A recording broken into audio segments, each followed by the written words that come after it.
तो अब हम शुरू कर रहे हैं न्यूमेरिकल्स करना प्रैक्टिस। चलिए, तो इसमें तो कुछ बचा नहीं होगा। पीडीएफ 1 में सारी चीजें तो हो गई है ना, ये सारे हुए कि नहीं? सब कर लेना भाई, ये सब मैं डिस्कस कर चुका हूँ ऑलरेडी। ठीक है, इसमें मैं एक बार चेक कर लूँ कुछ बचा ना हो। हाँ, ये सब हो चुका है। किसी को डाउट होगा तो पर्सनली जो है पूछ लेना, यानी कि छोड़ देना।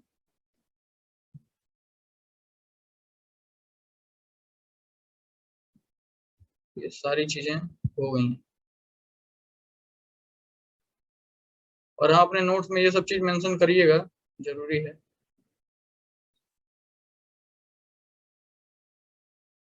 नेक्स्ट देख लें, अगला वाला जो पीडीएफ है हमारा 3-4, यहाँ से जो है अच्छे खासे न्यूमेरिकल शुरू है। ये हमने लास्ट क्लास में डिस्कस कर दिया था, ये तो समझ में आया था ना? अभिषेक आया था ये?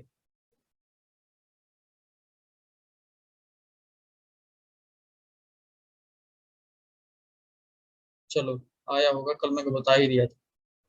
ये आज का हमारा जो है, पढ़िए सब लोग इसको, इससे शुरू करते हैं।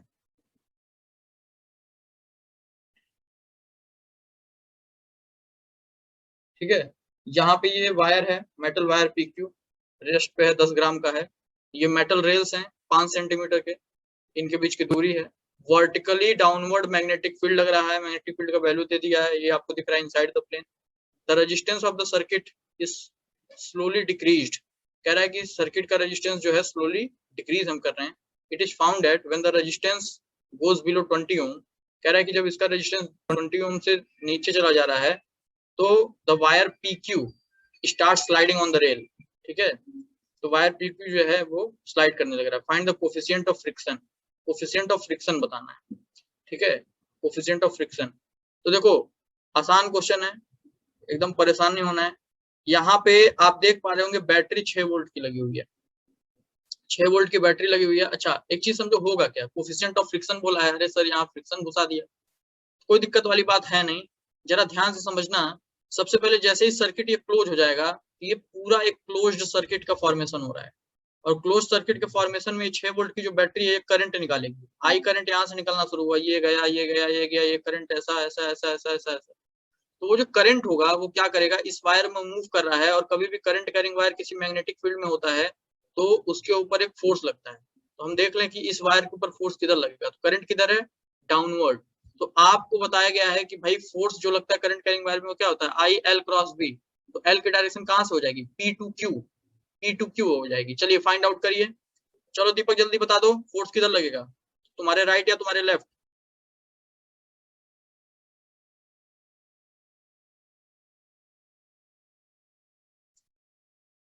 राइट में लगेगा ना? राइट में लगेगा, वेरी गुड। यानी कि P से Q में करंट आ रहा है, P से Q में करंट आ रहा है, आपको क्या करना है, PQ के डायरेक्शन में अपने पाम को स्ट्रेच कर दीजिए। ठीक है, L क्रॉस B करना है आपको। पाम को स्ट्रेच किया, पाम को स्ट्रेच करके ऐसे कर्ल कर रहे हो B के डायरेक्शन में, B के डायरेक्शन में कर्ल कर रहे हो। थंब देखो किधर आ रहा है, थंब जो आ रहा है वो आपके राइट हैंड साइड में आएगा। ये अभिषेक तुमको आ रहा है क्या ये चीज समझ में? हाँ सर, समझ आ रहा। अंशुल? Yes sir. चलो ठीक है, तो राइट हैंड साइड में फोर्स लग रहा है, तो जब जैसे ही फोर्स अप्लाई होगा, ये रेल जो होगा वो अपोज करेगा, अपोज करेगा तो पीछे की तरफ एक फ्रिक्शनल फोर्स लगाएगा। तो फ्रिक्शनल फोर्स आपको पता ही है, तो कौन बताएगा भाई, त्रिलोकी फ्रिक्शनल फोर्स की वैल्यू कितनी होती है?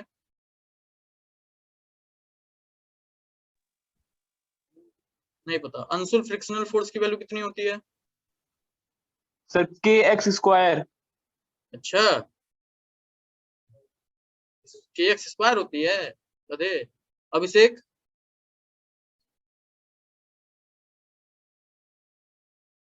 फिर से पूछिए, क्या कह रहे हैं? फ्रिक्शनल फोर्स की वैल्यू बताओ, फ्रिक्शनल फोर्स का फॉर्मूला क्या होता है? Sir mu N.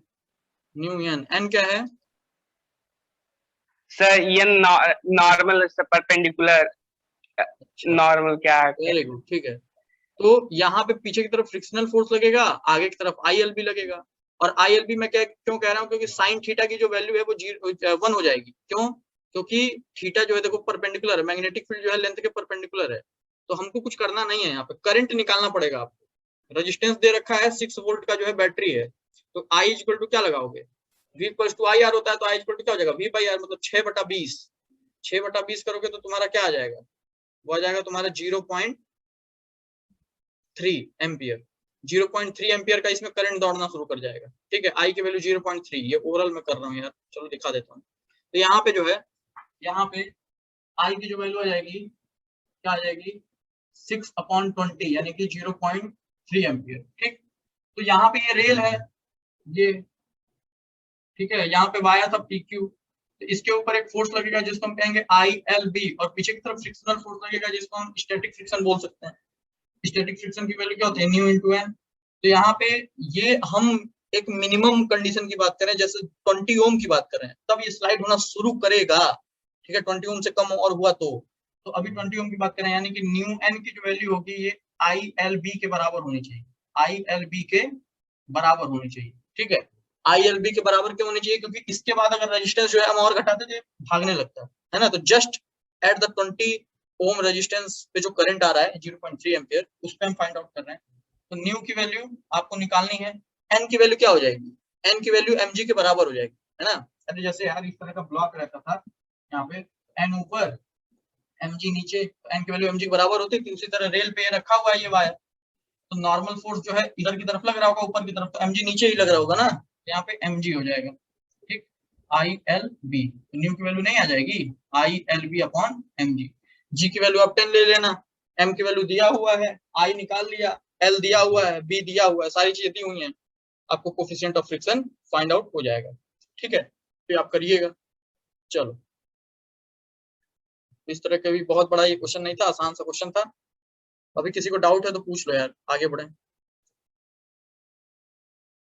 चलो ठीक है, कोई डाउट नहीं है। ये देखो क्वेश्चन पढ़िए सब लोग। कह रहा है a square loop of edge L, मतलब ये स्क्वायर लूप है जिसका एज क्या है, एल है। ठीक है, and carrying current I current ये कैरी किया हुआ है, is placed with a edge parallel to X Y axis, X और वाई एक्सिस के पैरेलल रखा हुआ है। ठीक है, मतलब प्लेन के पैरेलल, उसी ये कहने का मतलब है कि उस प्लेन में रखा हुआ है। There is present a non uniform magnetic field of region, एक मैग्नेटिक फील्ड इस रीजन में ये प्रोवाइड किया जा रहा है जो कि इस तरह का है। Find the magnitude of net magnetic force experience by the loop, loop द्वारा नेट मैग्नेटिक फोर्स कितना लग रहा होगा। तो जरा समझना, मैग्नेटिक फील्ड अंदर की तरफ लग रहा है, एकदम सही बात, और यहाँ पे मैग्नेटिक फोर्स जो है वो एक्स पे डिपेंड कर रहा है। ठीक है, दिमाग दौड़ाओ, थोड़ा दिमाग दौड़ाओ कि नेट फोर्स कैसे निकालेंगे। तब तक मैं डायग्राम बनाता हूँ।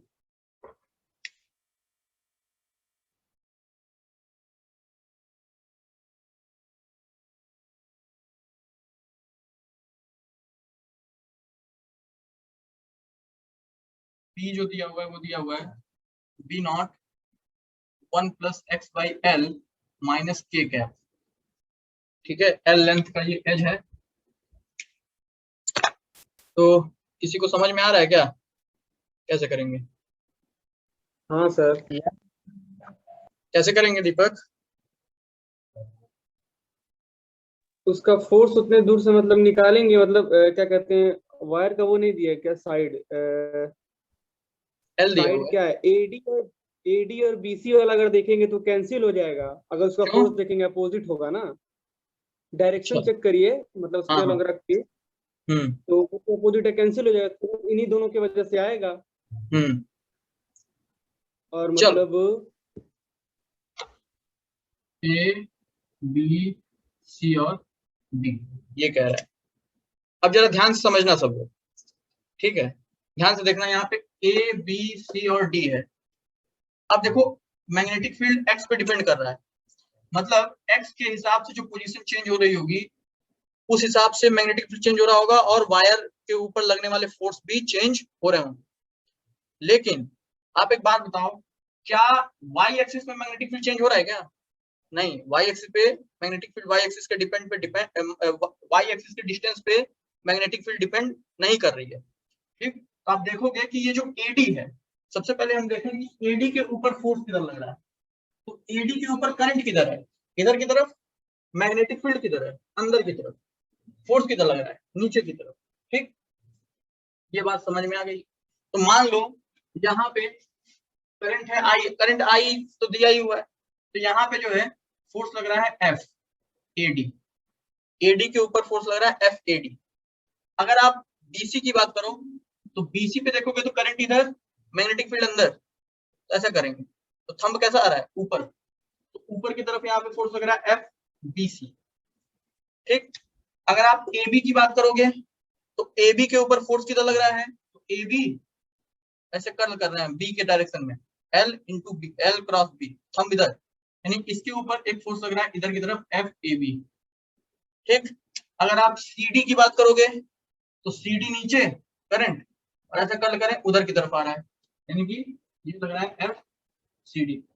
तो अगर आप देखो तो ये मैग्नेटिक फील्ड की वैल्यू ये वाले रीजन में अलग होगी, ये वाले रीजन में अलग होगी, लेकिन वाई एक्सिस में जो यहाँ पे मैग्नेटिक फील्ड रहा होगा, यहाँ पे वाई एक्सिस में कोई चेंज नहीं आया होगा, यानी कि जो वाई एक्सिस में लेंथ है, ये जो वायर्स हैं, इनके ऊपर कोई भी फोर्स नहीं लगा, मतलब फोर्स तो लगा रही है मैग्नेटिक, लेकिन इक्वल एंड अपोजिट फोर्स लगा देगी, यानी कि एफ एडी की जो वैल्यू होगी वो एफ बीसी की वैल्यू होगी, क्योंकि ये पहली बात तो अपोजिट है डायरेक्शन, दूसरी बात इक्वल कैसे है, क्योंकि मैग्नेटिक फील्ड यहाँ यहाँ नहीं चेंज हो रहा है, वाई एक्सिस में कोई मैग्नेटिक फील्ड चेंज नहीं हो रहा है, मतलब these two forces will get cancelled. ठीक है, तो यहाँ पे अगर आप ये देखोगे ये और ये, तो यहाँ पे एफ ए बी और एफ सी डी इक्वल नहीं हो सकता, क्यों, क्योंकि एक्स डिस्टेंस के हिसाब से मैग्नेटिक फोर्स चेंज हो रहा है। तो अगर आप एफ ए बी लिखो तो आई एल, ठीक है, आई एल और बी, बी वन बोल तो ज्यादा बेहतर होगा। तो आई की वैल्यू कुछ दे रखी है क्या, मैग्नीट्यूड वाइज आई ही दे रखा है, हाँ आई दे रखा है, एज एल दे रखा है। ठीक है, चलो, तो आई लेंथ कितना है एल, B1 की बात करें, B1 मतलब इस पॉइंट पे मैग्नेटिक फील्ड, ये कौन सा पॉइंट है, x बराबर 0 है, तो x की वैल्यू जैसे ही 0 करोगे, x की वैल्यू जैसे ही 0 करोगे हमारा ये 0 हो जाएगा टर्म, तो बचेगा क्या, B nought F A B, F A B की वैल्यू कितनी आई, आई एल बी। डायरेक्शन की बात कर लो तो निगेटिव ऑफ एक्स, ठीक है, वेक्टर फॉर्म में लिखोगे तो निगेटिव ऑफ एक्स आपको दिख रहा है। ठीक, चलो अभी आप एफ सी डी की बात करोगे तो आई एल में कोई चेंज नहीं आएगा, लेकिन मैग्नेटिक फील्ड B2 हमको अज्यूम करना पड़ेगा। अभी बताओ, अगर आप देखोगे यहाँ पे मैग्नेटिक फील्ड कितना है तो क्या करोगे, यहाँ से ये वाली लेंथ देखो, x कितनी दूरी पे है, x कितना वेरी कर रहा है L, तो यहाँ x की जगह हमको क्या रखना पड़ेगा मैग्नेटिक फील्ड में, x की जगह हमको L रखना पड़ेगा, तो L L क्या हो गया, कैंसिल आउट, तो 1 1 2, यानी कि B2 की वैल्यू कितनी आएगी 2B नॉट। ठीक है, यानी I L into 2B not, 2 आगे लिख दे रहा हूँ। ठीक है, तो एफ सी डी की वैल्यू ये आ गई।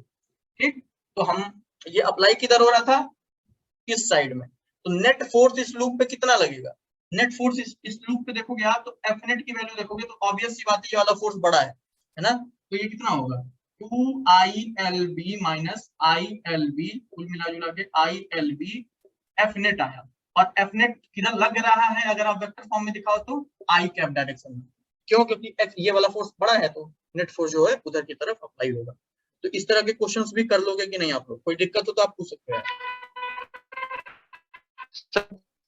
सर ये दोनों एक ही डायरेक्शन में लग रहे हैं तो क्यों सब्ट्रैक्ट कर रहे हैं, कहाँ एक ही डायरेक्शन में लग रहा है, अपोजिट लग रहा है ना, इधर लग रहा है माइनस के तरफ, या ए बी, और नहीं अगर माइनस के देखिए सब बी, फिर से बोलो आराम से। सर सर जो भी वेक्टर की वैल्यू है सब माइनस के की तरफ है, देखिए किसकी वैल्यू, सर खुद ही कंफ्यूजन सर रहने दीजिए, सर क्यों माइनस कर रहे हैं, सब्ट्रैक्ट कर रहे हैं, मेरी बात समझो, तुम क्या कहना चाहते हो पहले ये बताओ, किसकी वैल्यू किस डायरेक्शन में है ये बताओ, आराम से बोलो। सर रहने कंफ्यूज हो गए सर, समझ गए, खुद ही समझ गए सर, तुम बताओ ना, क्लियर कर लो, बोलो। ये पता चला कि नहीं, ये दोनों कैंसिल आउट हो गए, ये समझ में आया, मुझे लगा सर, हाँ सर सब कुछ समझ आया था, तो लास्ट में समझ गए, देखो ये फोर्स इधर लग रहा है, नहीं सर समझ गए सर, वो लास्ट चलो अच्छा, कोई दिक्कत होगा तो हम बाद में डिस्कस हाँ करेंगे। सर। चलो तो ये समझ में आया, और किसी को कोई दिक्कत हो तो बताना यार, बता सकते, कोई दिक्कत वाली बात नहीं। ये क्वेश्चन आपने कर लिया। अभी ये देखो, ये आपको होमवर्क दूंगा मैं, पहले क्वेश्चन पढ़ो समझो। कह रहा है कि ए वायर ऑफ 60 सेंटीमीटर, ये 60 सेंटीमीटर का एक वायर है, ऑफ मास 16 ग्राम, 16 ग्राम का ये मास है इसका, suspended bye a pair of flexible lead of magnetic field of induction इतना टेस्ला। यहाँ पे मैग्नेटिक फील्ड की वैल्यू दे रखी है, और ये देखो ये फ्लेक्सिबल लीड से क्या कर रहा है, ये सस्पेंड है, ये मतलब कि ये नीचे बढ़ेगा धीरे धीरे। What are the magnitude and direction of the current required to remove the tension in the supporting Leeds.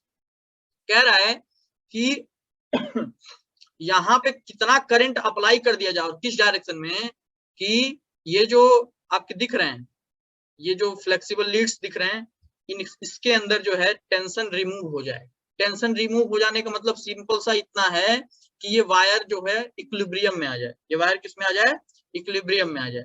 ठीक है, तो पहली बात ये बताइए कि इस वायर का एक मास है तो क्या होगा, यहाँ पे कोई एक फोर्स, ये वायर का mg किधर की तरफ अप्लाई होगा, किधर की तरफ अप्लाई होगा भाई, कोई भी बोलो यार, बोलते रहो यार सब लोग।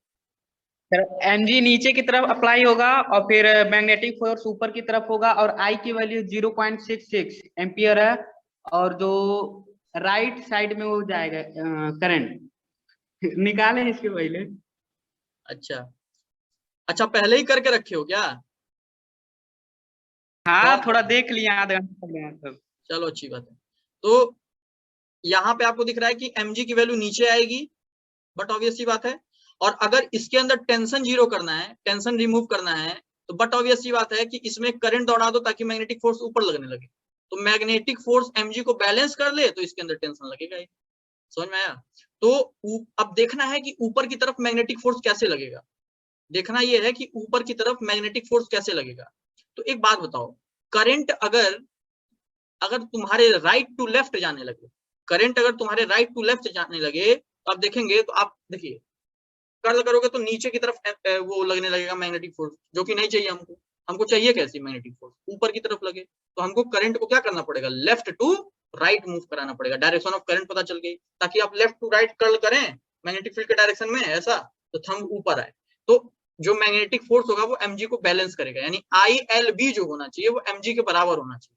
करंट की वैल्यू आप निकाल लोगे, सारी चीजें दे रखी। समझ में आया कि नहीं आया? कर लोगे ना यार सब लोग? अंशुल?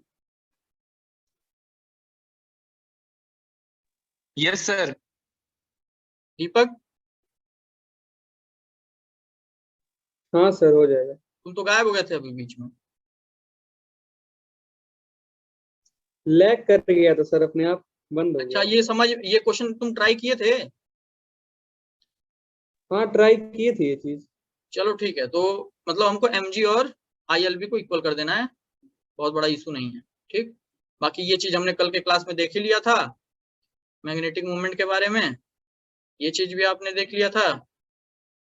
ये जरा एक क्वेश्चन है यार, देखो यार इसमें क्या है, कोई दिक्कत वाली बात नहीं है, कोई दिक्कत हो तो बताओ, पढ़ो जरा क्वेश्चन पढ़ो।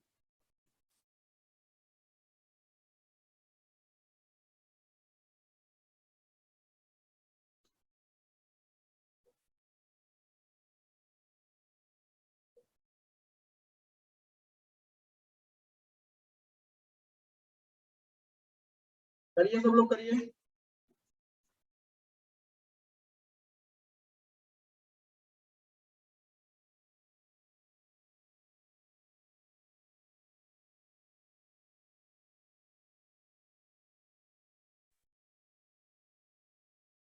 देखो यार, तो देखते हैं क्वेश्चन क्या कह रहा है।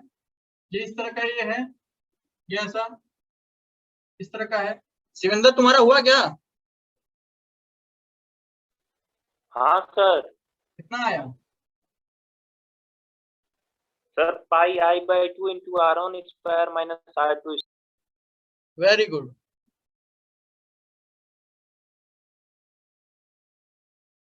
ये है हमारा सेमी सर्कल था सर, अपॉन 2। हाँ, तो और क्या। तो यहाँ पे देखो, सिंपल सा समझो मेरी बात, इसको क्या करना है, दो हिस्सों में बांट दो यार। ये जो सेमी सर्कल तुमको दिख रहा है, इसको दो हिस्सों में बांट दो। ये एक सेमी सर्कल है, हमको हमारे गुरुजी ने बस बताया हुआ है भैया m जो होता है I इंटू ए होता है, नंबर ऑफ टर्न्स बढ़े तो नंबर ऑफ टर्न्स को मल्टीप्लाई कर दिए, लेकिन यहाँ वैसा कुछ है नहीं। तो हमको यार दिख रहा है कि ये करंट की डायरेक्शन कैसी है, ऐसी, और ये गुरुजी ने बताया हुआ है कि करंट के डायरेक्शन में घुमाइए ताकि मैग्नेटिक मूवमेंट का डायरेक्शन मिल जाए। तो घुमाओगे तो जो मैग्नेटिक मूवमेंट का डायरेक्शन मिलेगा वो बाहर मिलेगा, किसके लिए, सेकंड वाले के लिए। और करंट की वैल्यू तो I ही है, तो I एरिया क्या हो जाएगा, पाई R2 स्क्वायर बाई 2, क्योंकि सेम ही सर्कल। ठीक, इसी तरह से M1 निकालोगे तो वहां पे आपको करंट की डायरेक्शन कैसी है, इस तरह से, तो मैग्नेटिक मूवमेंट का कैसा आ रहा है, अंदर की तरफ, है ना। तो I करंट उसमें है और पाई R1 स्क्वायर बाई 2, तो नेट मैग्नेटिक मूवमेंट कितना होगा, ऑब्वियसली M बड़ा है तो M1 माइनस M2 यानी I pi by 2 R1 square minus R2 square. ठीक, मैग्नेटिक मूवमेंट का जो होता है एम्पियर मीटर स्क्वायर, आप यूनिट लिख दोगे। समझ में आया, आसान था कि नहीं यार, दीपक हुआ? हाँ सर हो गया था। चलो ठीक है, आगे बढ़ते हैं। दिस वन पढ़िए।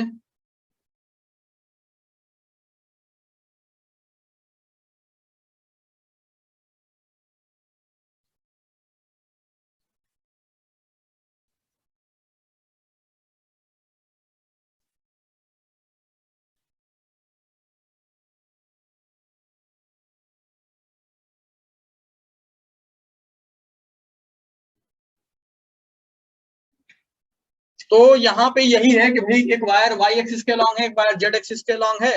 आपको x एक्सिस पे पॉइंट दिया हुआ है x, 0,0, इस पॉइंट पे मैग्नेटिक फील्ड निकालनी है, नेट मैग्नेटिक फील्ड। तो पहली बात कि यार ये वाले वायर की वजह से भी x पे होगा मैग्नेटिक फील्ड, ये वाले वायर की वजह से भी x पे होगा मैग्नेटिक फील्ड। ठीक है, तो अब मेरी बात ध्यान समझना, अगर आपको y एक्सिस के अलॉन्ग जो वायर है उसके वजह से P पे निकालना है तो करंट के डायरेक्शन में अंगूठा करो, करंट के डायरेक्शन में अंगूठा किया, जिस पॉइंट पे निकालना उस पॉइंट पे स्ट्रेच करो, स्ट्रेच किया, पुश मारो, पुश मारा, अंदर की तरफ आया, यानी कि मैग्नेटिक फील्ड जो है ये y की वजह से by वो कहाँ आ रहा है, अंदर की तरफ, और by की वैल्यू होगी कितनी।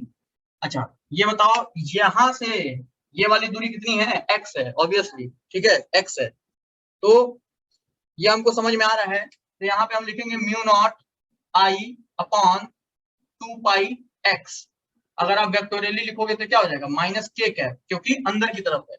ठीक है, अब जरा इसकी वजह से देखें तो यहाँ पे देखो ये ऐसा थोड़ी ना है यार, ये ऐसा है, ये होता है z एक्सिस। ठीक है, अब बोर्ड पे वो नहीं बना पाएंगे यहाँ, इसीलिए ऐसा बना दिया जाता है। तो z डायरेक्शन में करंट जहां पे निकालना है वहां स्ट्रेच, तो इसको हल्का करंट की डायरेक्शन चेंज मत करना, स्ट्रेच कर दिया, जिस पॉइंट पे निकालना है पुश मारो, पुश ऊपर जाएगा, कहां पे, जे में, यानी इस डायरेक्शन में जो होगा बीजेड होगा। ठीक है, तो बीजेड की वैल्यू कितनी होगी, बीजेड की वैल्यू होगी म्यू नॉट 2i, अभी 2i होगा, करंट i दिया होगा, 2i दिया होगा अपॉन 2 पाई, इस वाले से भी, अगर ये वाले से भी देखोगे तो ये दूरी कितनी x और डायरेक्शन कितना j कैप। ठीक है, अभी इन दोनों को क्या करना है, आपको वेक्टोरियली ऐड कर देना है। तो वेक्टोरियली अगर निकालना है तो वेक्टोरियली ऐड फटाक से कर सकते हो, तो जो हमारा आंसर आएगा वो क्या आ जाएगा, पी नेट की जो वैल्यू आएगी वो आ जाएगी, दोनों को ऐड करोगे तो पता चलेगा mu naught I upon 2 pi x common, अंदर क्या बचा माइनस के, और यहाँ क्या बचा 2j, यानी 2j माइनस के, ये तो वेक्टोरियली आ गया। आप इसका मैग्नीट्यूड भी निकाल सकते हो, अंडर रूट इसका ब्रैकेट ओपन करके अंडर रूट इसका स्क्वायर प्लस इसका स्क्वायर, समझ गए, तो वो भी एक तरीका है, आप मैग्नीट्यूड भी निकाल सकते हैं। ठीक है, बाकी ये आपको समझ में आएगा। किसी को कोई डाउट हो तो बताओ यार, वेक्टर का यूज था यहाँ पे, किसी को कोई दिक्कत बोल सकते हो विदाउट एनी हेजिटेशन। चलो कोई बात नहीं, नहीं है तो अच्छी बात है, सबके फेयर में होना चाहिए सब। नेक्स्ट दिस वन करिए।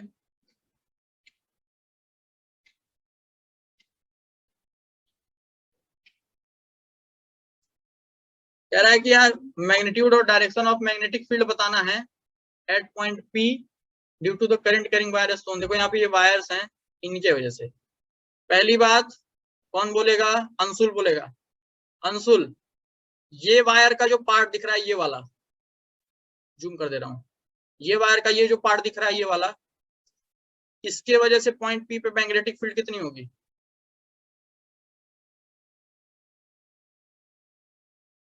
बोलो भाई।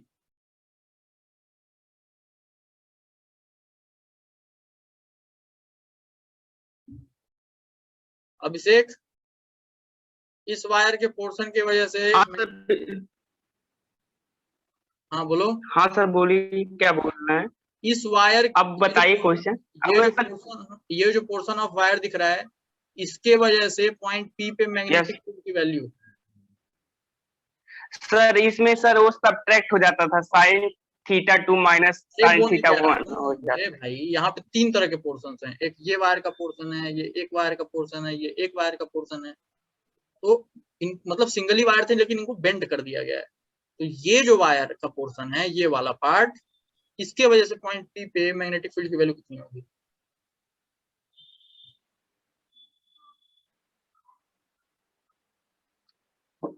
भानु? हाँ सर, कितनी होगी? इसका आंसर बताएं।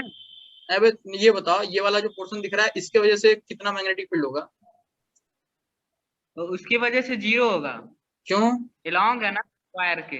वेरी गुड, शाबाश। सब लोग सुनिए ये बात ध्यान से कि ये वायर के एलॉन्ग है ये पॉइंट। तो वायर के एलॉन्ग कोई पॉइंट होता है तो उसकी वजह से मैग्नेटिक फील्ड 0 होता है, ये बात बताई गई है। सिमिलरली ये जो पोर्शन होगा, ये भी जो है पॉइंट पी के एलॉन्ग है, यानी कि इसके वजह से भी क्या होगा? 0। लेकिन ये जो वायर का पोर्शन दिख रहा है, इसके वजह से, ये फाइनाइट वायर है, इसके वजह से मैग्नेटिक फील्ड होगी। और साथ ही साथ आपको ये दिख रहा है कि पॉइंट पी जो है ये वायर के रीजन के बाहर है। तो इस केस में आपको पता है हम क्या करते थे, mu naught I upon 4 pi R. अब बताएंगे अभिषेक भैया, अंदर क्या होता है भाई साहब? Sign theta 2 minus sine theta 1। Very good, sign theta 2 minus sine theta 1। Sign theta 2 क्या है यहाँ पे? 30 है या 60 है? थीटा 2 क्या है? 60 डिग्री होगा। हाँ, और ये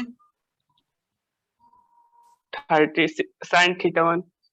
हाँ, यानी कि हमको क्या पता चला भाई साहब, हम सीधे कह सकते हैं, यहाँ पे मुझे बोर्ड पे यूज करने की जरूरत नहीं है। क्यों भाई? क्योंकि यहाँ पे करंट की वैल्यू दे रखी है, मतलब जो बी की वैल्यू होगी वो क्या होगी? सीधा सीधा ये फाइनाइट वायर की वजह से होगी, ये दोनों पोर्शन की वजह से 0 होगा। और वो होगा mu naught I upon 4 pi R sine 60 minus sine 30। ठीक है। और डायरेक्शन की अगर हम बात करें तो डायरेक्शन किधर होगा शिवेंद्र? डायरेक्शन किधर होगा?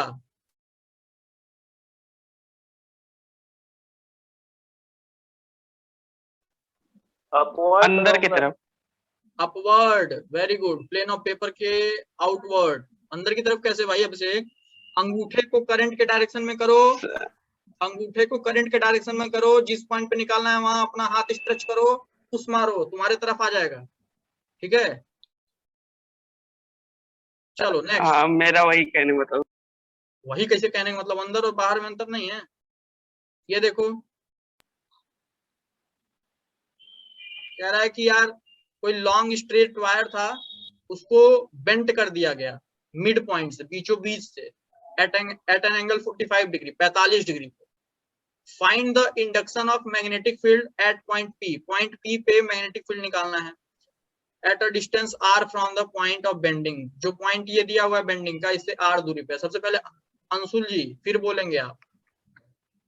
ये जो BC पोर्शन दिख रहा है, B और C, इसकी वजह से पॉइंट P पे मैग्नेटिक फील्ड कितना होगा? सर 0। 0। Very good. ठीक है, अब इसे म्यूट करो यार। अच्छा, तो जो मैग्नेटिक फील्ड आएगा वो केवल केवल किसकी वजह से आएगा? A और B की वजह से आएगा। A और B की वजह से आएगा। तो जल्दी से इसको करिए, कैसे करेंगे आप लोग?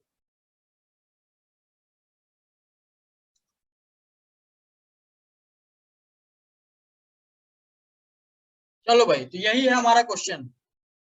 तो अभी तो अंशुल ने बता दिया था कि भाई BC का कोई रोल नहीं है, घबराने की जरूरत नहीं। जो भी रोल है वो AB का है। तो देखो, और जाते जाते भानु ने बोला था कि सर ये 45 डिग्री पे है, कुछ ना कुछ करना पड़ेगा, परपेंडिकुलर दूरी चाहिए, ये R दूरी मान्य नहीं होगी। एकदम सही बात। तो परपेंडिकुलर दूरी लाने के लिए क्या करें? एक काम करिए, इस वायर को एक्सटेंड करिए। एक्सटेंड करेंगे तो परपेंडिकुलर दूरी ये मिलेगी, एक्सटेंड करेंगे तो परपेंडिकुलर दूरी ये मिलेगी। तो वायर से बाहर हो गया कि नहीं हो गया?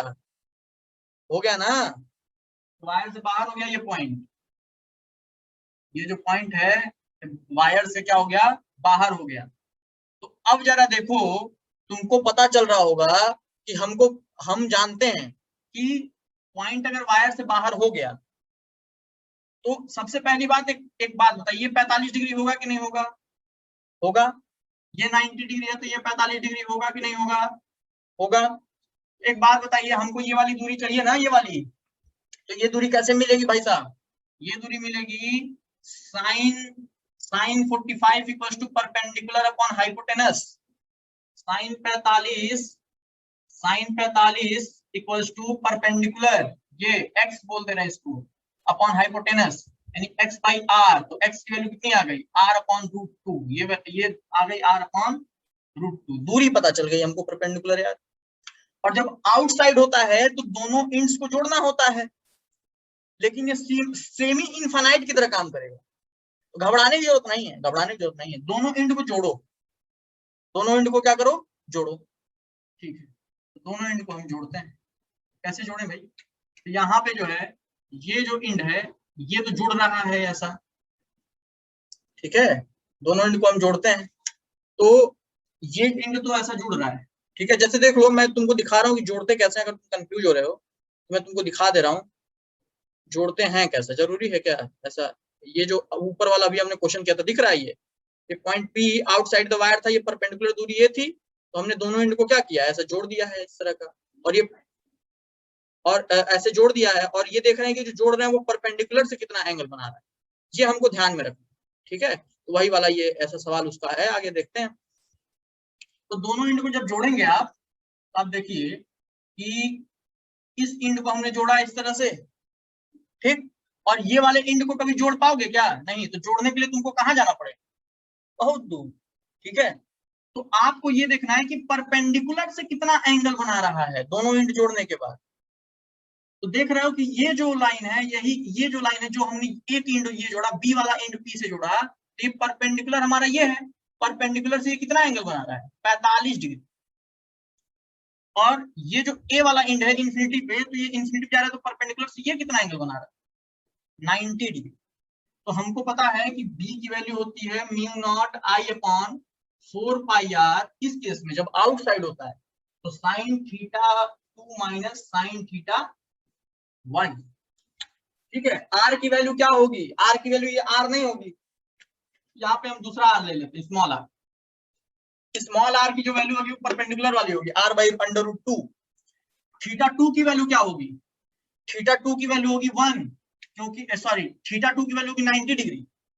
थीटा 2 की वैल्यू होगी 90 डिग्री। ये वाले एंड से ये परपेंडिकुलर ने 90 डिग्री का एंगल बना रखा है, ठीक। और थीटा 1 की कितनी वैल्यू होगी? ये परपेंडिकुलर ने इस वाले साइड से, परपेंडिकुलर से ये वाले लाइन ने 45 डिग्री का एंगल बना रखा है, मतलब थीटा 1 क्या होगा? 45 डिग्री। तो सारी वैल्यूज रखेंगे और हमको आंसर मिल जाएगा। किसी को कोई डाउट है तो पूछ लो यार, कोई भी दिक्कत हो तो पूछ लो, है क्या? नहीं ना? अगर हो तो पूछ लेना। और हमको कुछ करना नहीं होता है, दोनों एंड्स को जोड़ देना होता है, और दोनों जब जोड़ने के बाद वो परपेंडिकुलर से कितना एंगल बनाते हैं वो आपको ध्यान देना है, यही ध्यान देना है, ठीक। आंसर आ जाएगा। कर लोगे दीपक? हाँ सर। सिकंदर? हाँ सर। चलो, ये त्रिलोकी तुमको आवाज आ रही है क्या?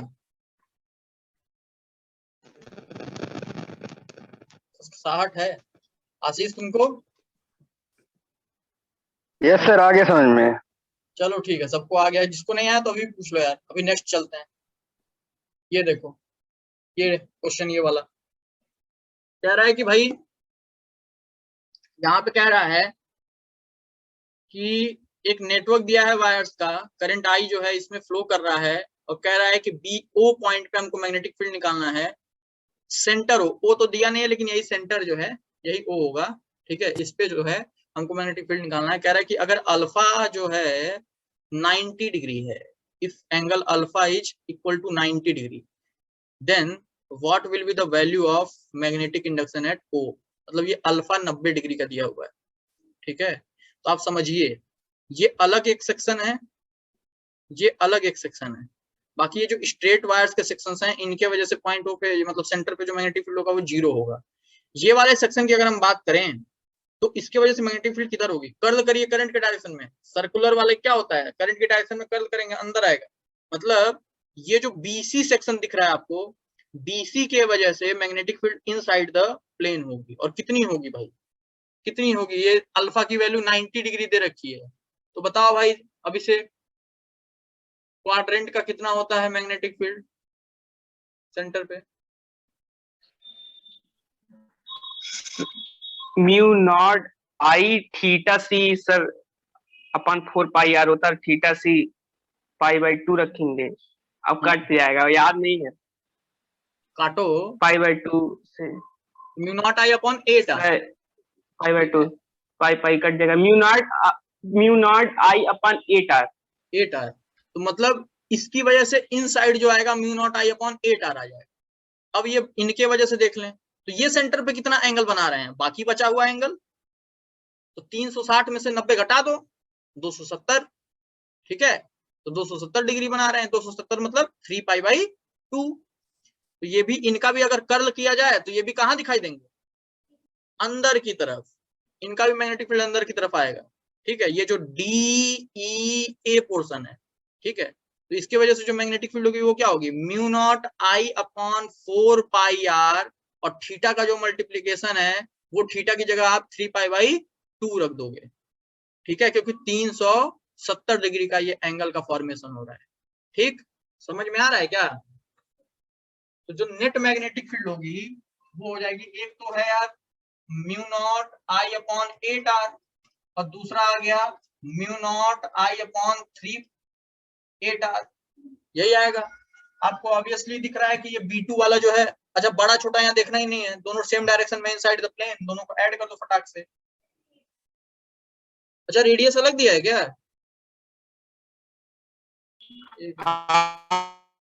हाँ अरे यार चलो रेडियस अलग दिया है, यानी ये R2 है, ये R1 है, ठीक है, R2 है R1 है, कोई बात नहीं यार आपको रखना पड़ेगा, यहाँ पे बस R2 कर दो, यहाँ पे R1 कर दो, दोनों को ऐड कर दो, इनसाइड द प्लेन आ जाएगा, खत्म हो गया खेल, समझ गए, आसान सा था, ठीक है। अभी किसी को कोई डाउट हो तो पूछ लेना, पूछ लो यार अभी तुरंत पूछ लो, कोई दिक्कत इसमें नहीं, चल नेक्स्ट शुरू हो जाइए, कॉपी में फ्रेश फ्रेश करना सब लोग,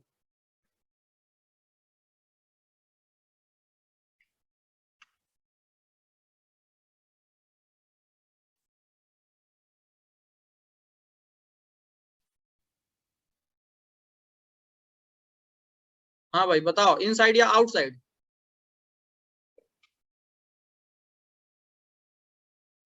करंट की डायरेक्शन में कर्ल करो, अंगूठा किधर आ रहा है सर इनसाइड, वेरी गुड, तो इसका सिंपल से क्या हो जाएगा mu naught I upon 4 R, ठीक है, इसमें किसी कोई दिक्कत नहीं है, ये कौन बताएगा, अभिषेक बाबू बताइए, बताओगे क्या अभिषेक,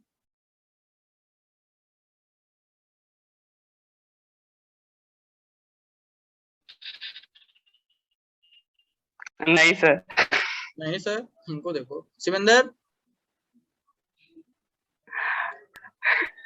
हाँ सर, हो गया ये वाला, ए वाले से, हाँ सर, बताओ सर ए वाले से आउटसाइड में mu naught upon 4 pi R होगा, ए और सी का बराबर होगा, ए और सी का म्यू बराबर नॉट होगा। अपॉन 4 पाई आर, हाँ क्यों दोनों आउटसाइड लगाएंगे। यहाँ पे सिंपल से ये बताओ, 3 तरह की चीजें दिख रही हैं, सब लोग समझेंगे, एक ये सेमी सर्कुलर वायर दिख रहा है, एक ये सेमी इनफाइनाइट वायर दिख रहा है, और ये एक और सेमी इनफाइनाइट वायर दिख रहा है। तो बात ये है कि ये पहले तो सेमी सर्कुलर वायर की बात करें तो ये आ जाएगा तुम्हारा mu naught I upon 4 R, और इनसाइड या आउटसाइड, तो आउटसाइड, ठीक है, तो ये आपको ध्यान देना है, ये आउटसाइड आ गया।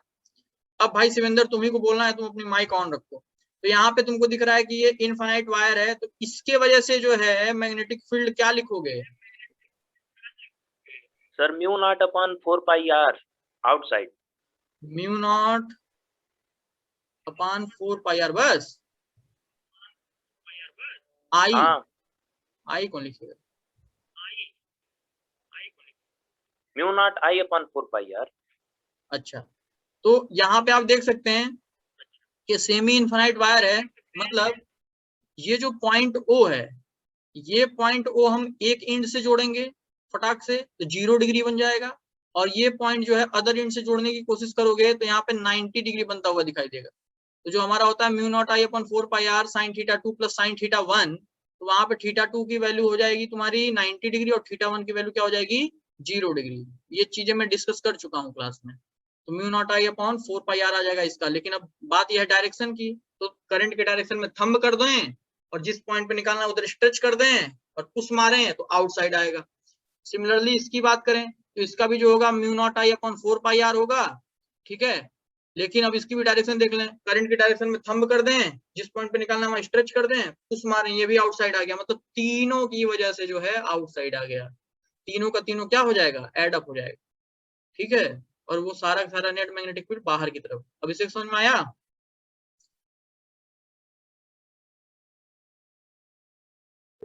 नहीं सर, क्या दिक्कत आ रही है? उस सर लाइन, स्ट्रेट लाइन वाले में डायरेक्शन आ रही है सब, डायरेक्शन में कि उसका मैग्नेटिक? वैल्यू दोनों में सर। हाँ, क्या मैं क्या बता दिक्कत?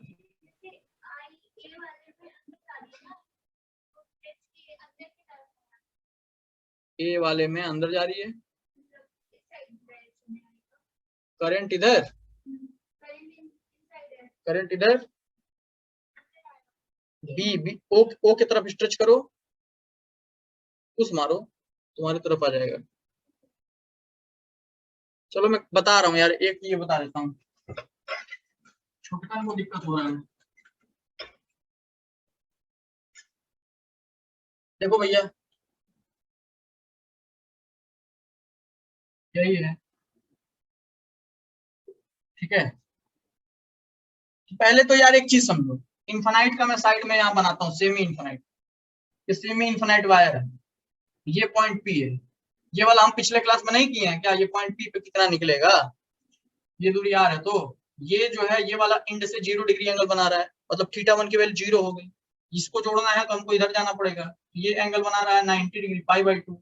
हमारा फार्मूला होता है B = mu naught I upon 4πr sin θ2 plus sin θ1, क्योंकि अभी रेंज में ही है, इसी के अंदर है, वायर के अंदर है, बाहर नहीं है, ठीक है। तो sin θ2 मतलब कि sin 90 मतलब 1 प्लस sin 0 मतलब 0। जो हमारा मैग्नीट्यूड आया वो क्या आ गया? Mu naught I upon 4πr। अरे हमको कुछ करना नहीं होता है, सिंपल सा ये देखिए कि जब हम पॉइंट्स को दोनों एंड से मिलाते हैं तो परपेंडिकुलर वाली जो दूरी होती है उससे कितना एंगल बनता है, यही हमको ध्यान देना है। तो परपेंडिकुलर वाली दूरी भी यही है और ये वाला एंड इससे जुड़ भी गया है, तो 0 डिग्री का एंगल बन रहा है, मतलब θ1 0 हो गया।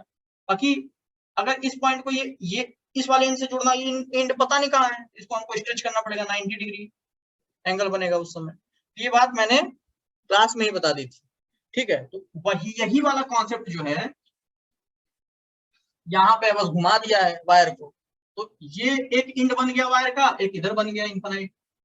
तो ये इंड को जब हम इस पॉइंट से जोड़ेंगे तो यही परपेंडिकुलर भी हो जाएगा और यही एक इंड का वो हो जाएगा, मतलब θ1 की वैल्यू 0 हो गई। बाकी इस इंड को इस पॉइंट को जब ये वाले इंड से जोड़ना होगा तो हमको दूर जाना पड़ेगा, मतलब 90 डिग्री हो गया, ठीक है। इसमें करंट आई है, तो जो हमारा मैग्नीट्यूड होगा सिंपली जो है mu naught I upon 4πr आ जाएगा, क्योंकि sin θ2 जो 90 डिग्री हो गया, θ1 तो 0 हो गया, तो ये मैग्नीट्यूड आ गया। डायरेक्शन की अगर हम बात करें, करंट के डायरेक्शन में थंब, जिस पॉइंट पे निकालना है वहां स्ट्रेच। देखो फिर से करता हूँ यार, करंट की डायरेक्शन में थंब, जिस पॉइंट पे निकालना है वहां स्ट्रेच, उस मारोगे बाहर आएगा, मतलब आउटसाइड आ रहा है। सिमिलरली ये करंट घूम के इधर आ जा रहा है, मैग्नीट्यूड इसके लिए भी वही चीज हो, क्योंकि इस पॉइंट को हम जोड़ रहे हैं, ये एक इंड ये हो गया, एक इधर हो गया बहुत दूर, ये इंड तो 0 डिग्री बना रहा है। बाकी इस पॉइंट को जब ये वाले इंड से जोड़ेंगे तो फिर हमको जाना पड़ेगा इन्फिनिटी, ठीक है। तो यहाँ पे फिर 90 डिग्री हो जाएगा, तो मैग्नीट्यूड यही आएगा। डायरेक्शन की बात करें तो डायरेक्शन करंट इधर ओ पॉइंट पे स्ट्रेच, पुश मारो, फिर बाहर आ गया। ठीक है, तो सारे जो कंपोनेंट्स हैं ये सर्किट के, सबके वजह से आउटसाइड आ रहा है, तो हम सबको क्या करेंगे, ऐड कर देंगे। अभी समझ में आया अभिषेक? यस सर आया सर। अंशुल, आशीष, त्रिलोकी, कोई दिक्कत हो Yes, तुरंत sir. पूछ लो। चलो, ये भी वही चीज है यार, इसमें भी डरना नहीं है, ये मैं दे रहा हूं, आप लोग कर लीजिएगा कि नहीं, लेकिन अंतर बस हल्का सा है। अब बता दो अंतर क्या है, डायरेक्शन का अंतर है, मैग्नीट्यूड में कोई अंतर नहीं आएगा। बस ये है कि ये सर्कुलर वाला जो आपको पार्ट दिख रहा है, दीपक, डायरेक्शन किधर होगा सर्कुलर वाले पार्ट की वजह से, सेंटर ओ पे। सर इनसाइड नीचे होगा।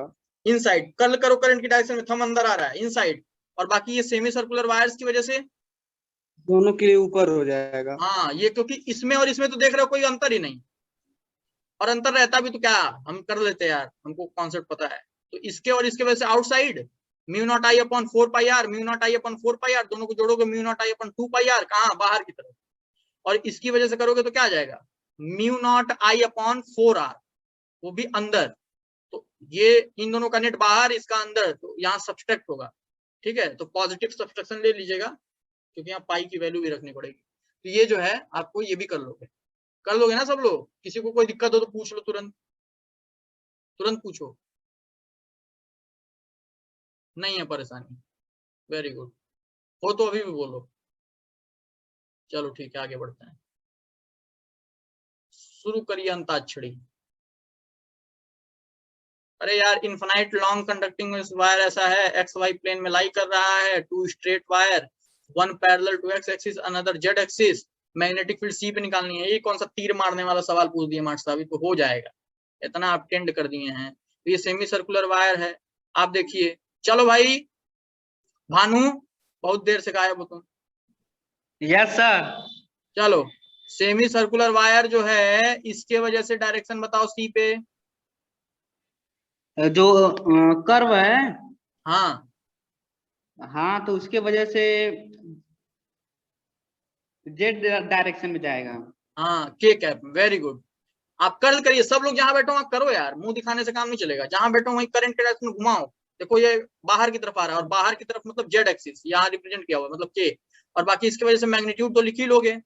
ठीक है, अब बात ये है कि सर जी, ये वाला जो वायर है सेमी सर्कुलर, इसकी वजह से क्या होगा, तो देखो यार, मैग्नीट्यूड पीछे वाले की ही तरह होगा। जैसे ये वाले वायर की बात करो, ये वाले एंड को इससे जोड़े 0 डिग्री, ठीक है, ये वाले एंड को इससे जोड़ने की कोशिश करोगे, हमको 90 डिग्री बनाना पड़ेगा, क्योंकि बोला इनफाइनाइट वायर पहले ही बोल रखा है।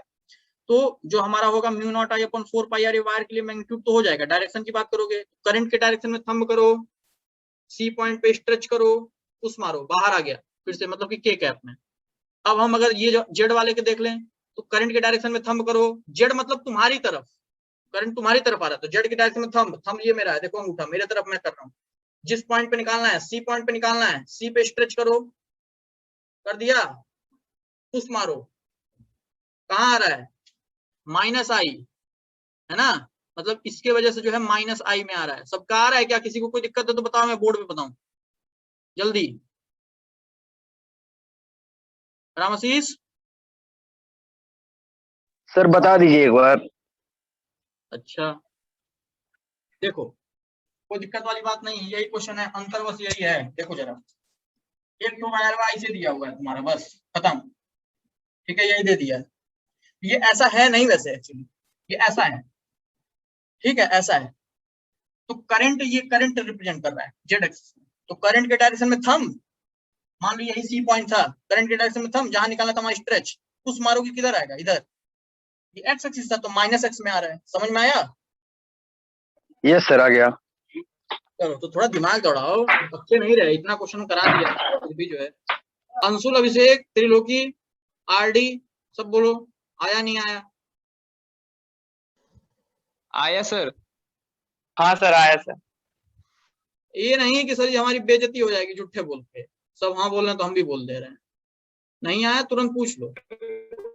अरे नहीं सर, तुरंत पूछेंगे। हाँ एकदम। अब देखो, ये करो, पोर्शन से डिसाइड करो कितने तरह के स्ट्रक्चर्स हैं इसमें, सबके वजह से ओ पॉइंट पे मैग्नेटिक फील्ड निकालना है।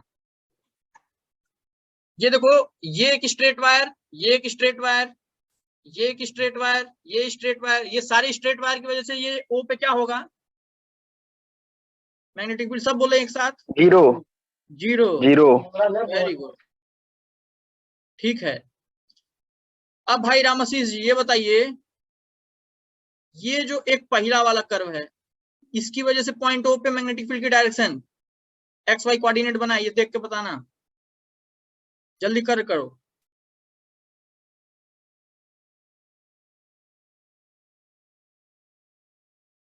अरे करंट के डायरेक्शन में घुमाओ, देखो अंगूठा किधर आ रहा है। सर जेड की तरफ। बहुत कचरा हो गया, अबे घुमाओगे तो अंदर आएगा ना, माइनस जेड ना आएगा,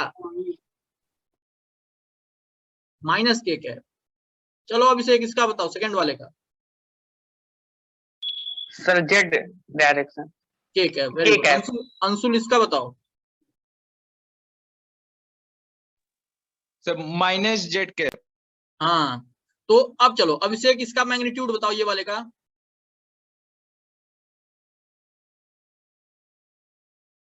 सर थीटा कुछ दिया है। थीटा, थीटा दिया है, थीटा के टर्म में बताओ।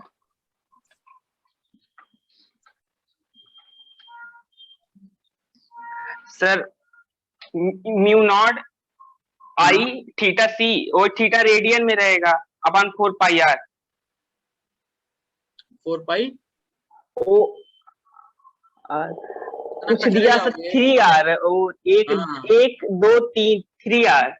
हाँ, और ब्रैकेट में हमको लिखना पड़ेगा माइनस के कैप, ठीक है। हाँ सर। चलो, यस सर। चलो भाई अंशुल इसका बताओ।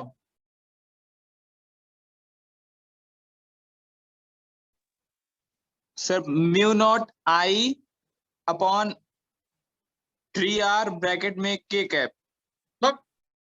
अरे यहां से ये दूरी कितनी है, सर 2r तो mu naught I upon 2r।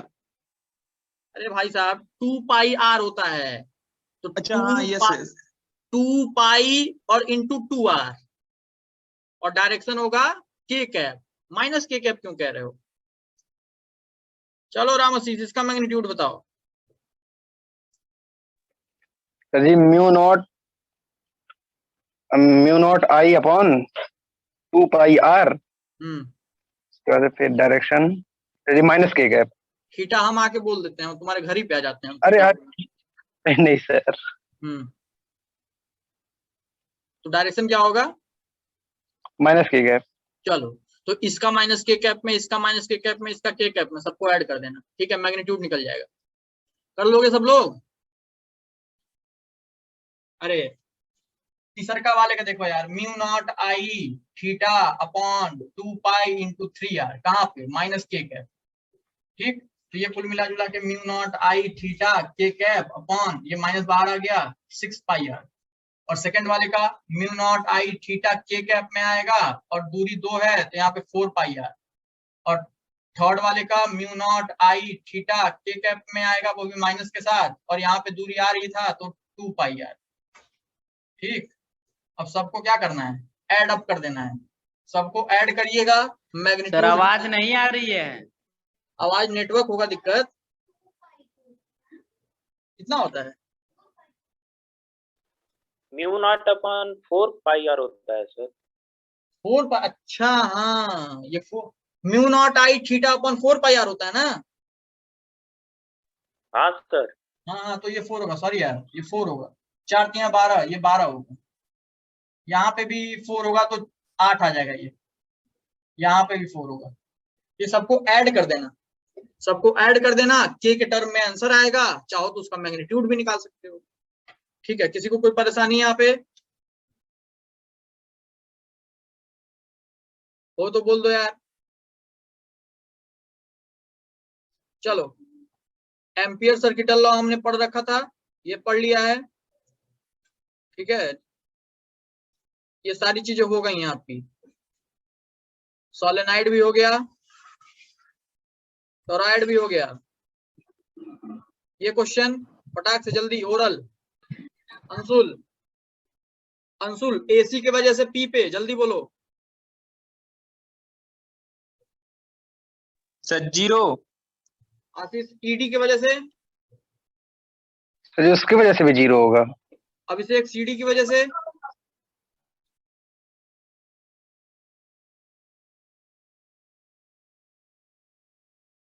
गया क्या ये? अभिषेक प्रजापति, आवाज नहीं आ रही है। चलो अच्छा, चलो दीपक सीडी की वजह से, sir mu naught I upon 24 R हो जाएगा। म्यू नॉट आई अपॉन कैसे 24 आर हो जाएगा जी? 6 चौक 24, हाँ ठीक है, वेरी गुड, ठीक है। अरे 30 डिग्री को पाई बाई 6 लिख सकते हैं ना, तो mu naught I upon 4 pi R, bracket में थीटा रहता है, वहां पाई बाई 6 रखेंगे, पाई से पाई कट जाएगा, 6 चौक 24 हो जाएगा। डायरेक्शन जल्दी बोल दो। अंदर, नीचे हो जाएगा अंदर। हाँ इनसाइड द प्लेन। चलो तो ये भी हमने देख लिया है, ये देख लिया ना फोर्सेज वाला, ये तो बहुत पहले ही देख लिया है, ठीक है। ये पीडीएफ खत्म, थर्ड फोर्थ। इसमें किसी को कोई डाउट होगा पूछ लेना है, सारे के सारे न्यूमेरिकल्स आपको करके आने हैं, ठीक, अपने फेयर कॉपी में सब मैं डिस्कस कर दिया। अब जो है हम आगे बढ़ने वाले हैं और अपना आज का जो है सारा कॉन्सेप्ट शुरू करने वाले हैं।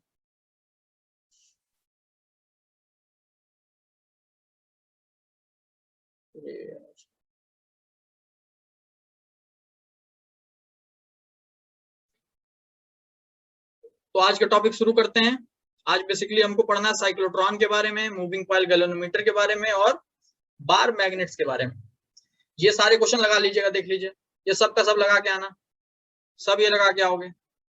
बहुत आसान आसान है, कर लोगे ना, कोई दिक्कत वाली बात नहीं है। साइक्लोट्रॉन के बारे में देखना है हमको, board exam point of view से भी इंपॉर्टेंट है। इस बार तो बोर्ड में हटा दिया गया था और इस वजह से कहने के लिए नीट में भी हटा दिया गया है, जेई में भी हटा दिया गया है, लेकिन कोई बात नहीं, छोटा सा टॉपिक है, देख लेते हैं। तो साइक्लोट्रॉन के जरा ये स्ट्रक्चर समझना, ये स्ट्रक्चर बोर्ड में बना पाना पॉसिबल नहीं है, सब लोग समझेंगे, छोटकन बड़कन सब लोग। तो यहाँ पे जो है ये नॉर्थ पोल ऑफ मैग्नेट है, ये देखिए नीचे की तरफ एक मैग्नेट है नॉर्थ लगा हुआ है, और ये वर्टिकल मैग्नेट्स लगाए गए हैं साउथ, मतलब ये वर्टिकल मैग्नेट्स लगाए गए। यहाँ पे देखोगे दो तरह के डी बने हुए हैं, दिख रहा है छोटकन? अभिषेक दिख रहा है क्या तुमको? हाँ सर दिख रहा है। हाँ, तो इनको बोलते हैं बाबू डीज, DEES, डीज बोलते हैं।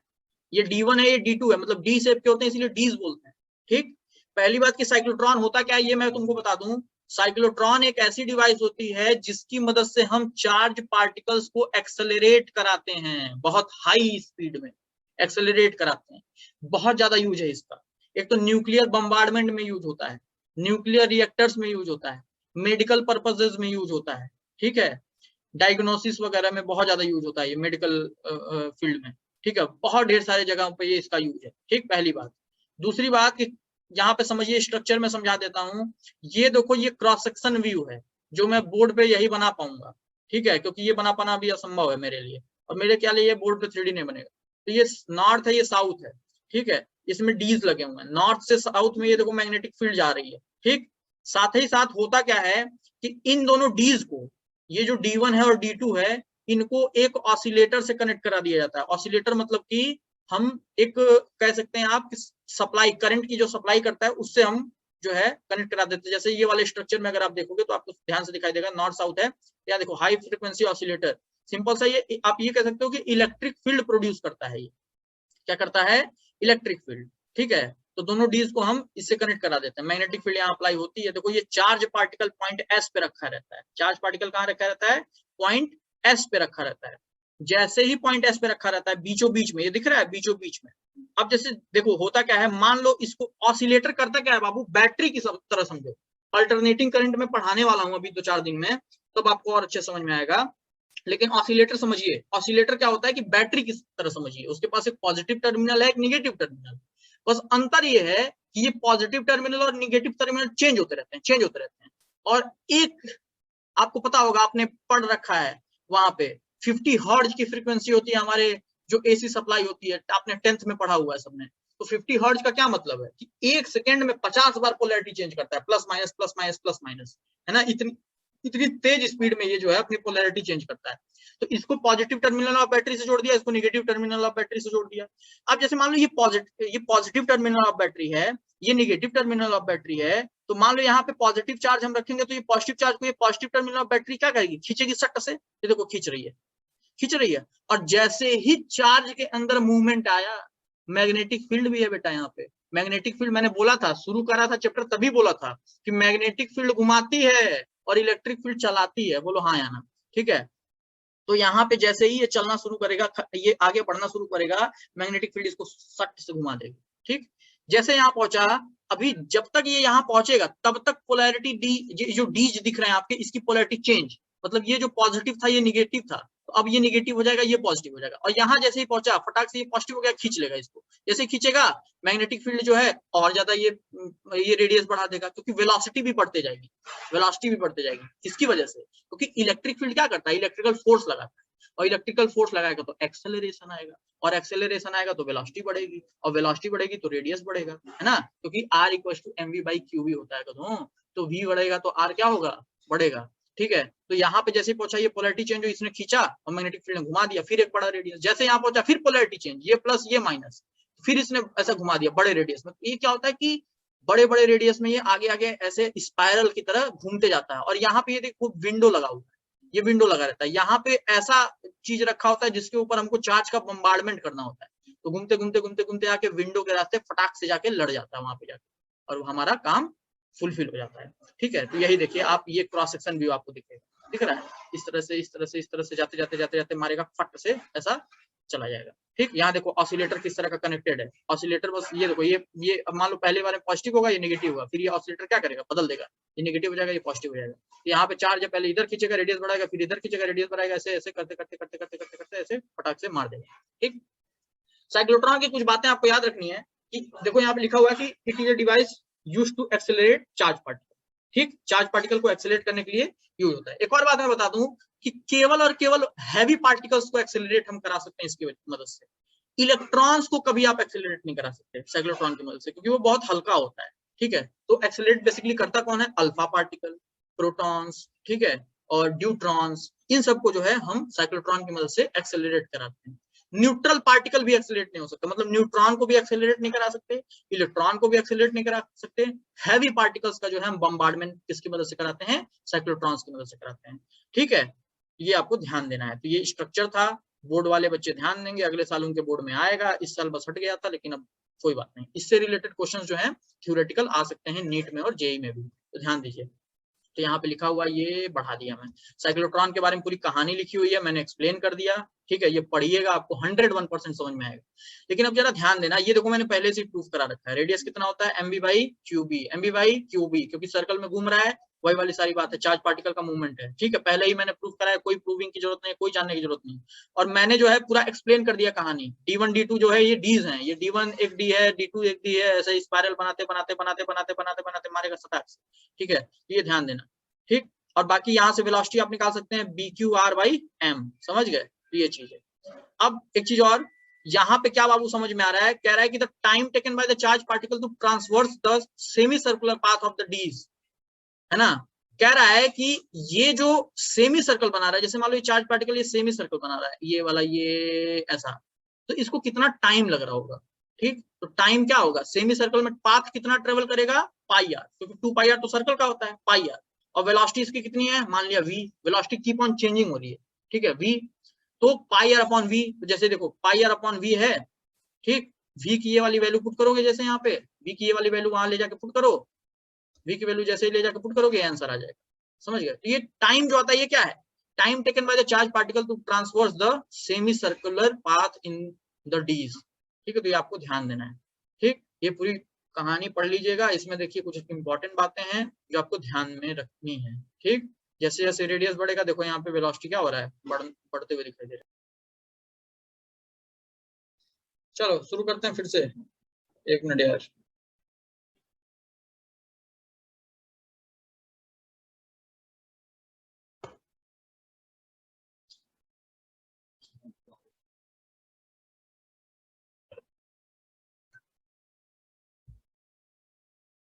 चलो तो यहीं पे थे हम, तो ये आपको दिख रहा है। यहाँ पे आप समझिएगा, थोड़ी फ्रीक्वेंसी की बात कर लें, ठीक है।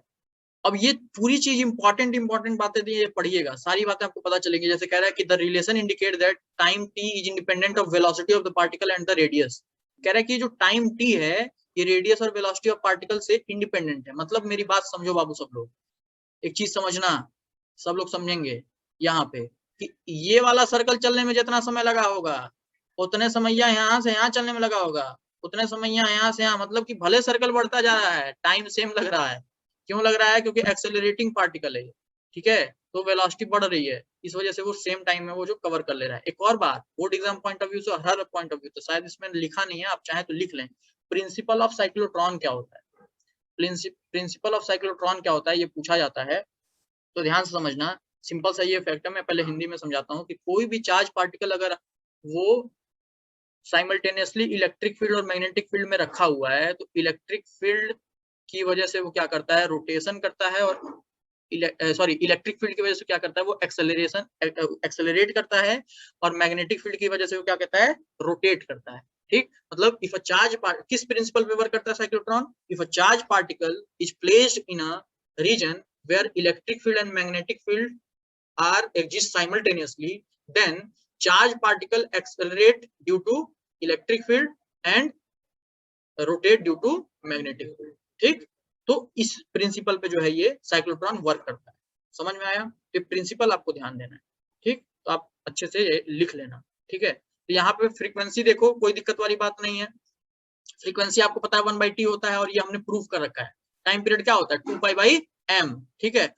एक और बात, आप मान लो सेमी सर्कल का टाइम निकाल लिए, उसी का 2 गुना कर दोगे, टाइम पीरियड आ जाएगा। आएगा कि नहीं आएगा यार? अरे पूरा सर्कल कंप्लीट करने में टाइम पीरियड, तो आधा सर्कल करने का स्मॉल टी, तो ये स्मॉल टी और कैपिटल टी में देखो रिलेशन, ये टाइम पीरियड है, ये आपका सेमी सर्कल कंप्लीट करने में टाइम है। समझ में आ रहा है ना? तो आप चाहो तो ऊपर भी देख सकते हो, यहाँ पे ये देखो, बस इसी को 2 टाइम्स कर दो, टाइम पीरियड बन जाएगा 2π/m³। कोई ऐसा चीज नहीं है जो कराया ना गया हो, ये सब प्रूफ करा दिया गया, ठीक है। ये फ्रीक्वेंसी भी आ जाती है। बोर्ड एग्जाम में एक चीज पूछता है, बोर्ड एग्जाम में एक चीज पूछता है कि so that the frequency of time period is independent of velocity of charge particle, ठीक है। ये कहता है बोर्ड एग्जाम में, so that the frequency of time period is independent of velocity of charge particle. तो देखो ये फ्रीक्वेंसी दिख रही है, ये रिलेशन में कहीं भी तुमको वेलोसिटी नहीं दिख रहा है, तो यही आपको प्रूव करना होता है, ठीक है, कि साइक्लोट्रॉन की जो फ्रीक्वेंसी होती है वो वेलोसिटी से इंडिपेंडेंट होती है। ठीक, यही प्रूव करना था बोर्ड एग्जाम में। ये बेसिक जो है क्वेश्चन है, 1 नंबर में आ जाते हैं बोर्ड में, तो ध्यान रखना है। ठीक, दूसरी बात कि साइक्लोट्रॉन की काइनेटिक एनर्जी देख लो भैया, साइक्लोट्रॉन की काइनेटिक एनर्जी देख लो भाई साहब, 12mv² होता है, ठीक है। अच्छा, साइक्लोट्रॉन की काइनेटिक एनर्जी नहीं है, देखो मैं गलत बोल दिया, साइक्लोट्रॉन की काइनेटिक एनर्जी नहीं है, ये काइनेटिक एनर्जी उस चार्ज पार्टिकल की जो साइक्लोट्रॉन के अंदर मूव कर रहा है। वेलोसिटी की वैल्यू आप निकाल चुके हो, bqr/m, यहाँ ऊपर देखो bqr/m ये निकाल चुके हैं ना वेलोसिटी, और कोई भी चीज नहीं है, सब आप पहले से ही निकाल चुके हो, तो कोई दिक्कत नहीं है। वेलोसिटी की जगह जैसे रखो, काइनेटिक एनर्जी का यहाँ पे रिलेशन आ जाएगा। ठीक, चलो तो ये रिलेशन आ जाएगा, कोई रटना नहीं है, बस बेसिक आप रेडियस का याद रखो, टाइम पीरियड का याद रखो, सारे फॉर्मूले अपने आप याद हो जाएंगे, ठीक है। तो ध्यान दीजिएगा, यहाँ क्या लिखा हुआ है, cyclotron is used to bombard nuclei with energy. अच्छा, एक चीज और, यहाँ पे कुछ और चीजें दी हुई है बहुत इंपॉर्टेंट वाली। यहाँ पे लिखा हुआ है कि maximum energy attained by ion is limited by the radius, magnetic field और the frequency of alternating potential F. ठीक है, कह रहा है कि ये जो एनर्जी होती है चार्ज पार्टिकल की, वो किन किन बातों पे डिपेंड करती है। एनर्जी होती है चार्ज पार्टिकल की, वो रेडियस पे डिपेंड करती है, मैग्नेटिक फील्ड पे डिपेंड करती है, और साथ ही साथ जो हम पोटेंशियल अप्लाई कर रहे हैं उसके फ्रीक्वेंसी पे डिपेंड करती है। देखो जरा इस रिलेशन में कहीं फ्रीक्वेंसी दिख रहा है क्या आपको? नहीं, लेकिन समझिएगा, यहाँ पे समझिएगा, ये देखो यहाँ पे जो हम पोटेंशियल अप्लाई करते हैं ऑसिलेटर से, उसकी फ्रीक्वेंसी होती है ये। अच्छा, एक चीज समझो बाबू, सब लोग समझना ध्यान से, ये फ्रीक्वेंसी देख रहे हो, ये फ्रीक्वेंसी देख रहे हो, ये फ्रीक्वेंसी जो है फ्रीक्वेंसी ऑफ ऑसिलेशन है, ठीक है। तो यहाँ पे एक चीज समझना, ये जो हम यहाँ पे ऑसिलेशन जो है अप्लाई करते हैं, ऑसिलेटर अप्लाई करते हैं, वो जो पोटेंशियल डिफरेंस अप्लाई करते हैं, उसकी भी एक फ्रीक्वेंसी होती है चेंज होने की। तो जितना जल्दी चेंज होगा, उतना जल्दी इसके अंदर जो है ये और मूव करता जाएगा, वेलोसिटी आती जाएगी, है ना, उतना जल्दी अपना डायरेक्शन चेंज करेगा ये। तो इसीलिए यहाँ पे लिखा हुआ है कि जो टोटल एनर्जी है, यानी कि आप कह सकते हैं मैक्सिमम एनर्जी है जो आयन अटेन कर रहा है, वो 3 बातों पे डिपेंड, आपको इसमें दिख रहा है क्यू बाई एम तो कांस्टेंट रेडियस पे डिपेंड कर रही है, मैग्नेटिक फील्ड पे डिपेंड कर रही है, और साथ ही साथ एक चीज इसमें जो एग्जिस्ट नहीं कर रहा है उस पर भी डिपेंड कर रही है। वो क्या है?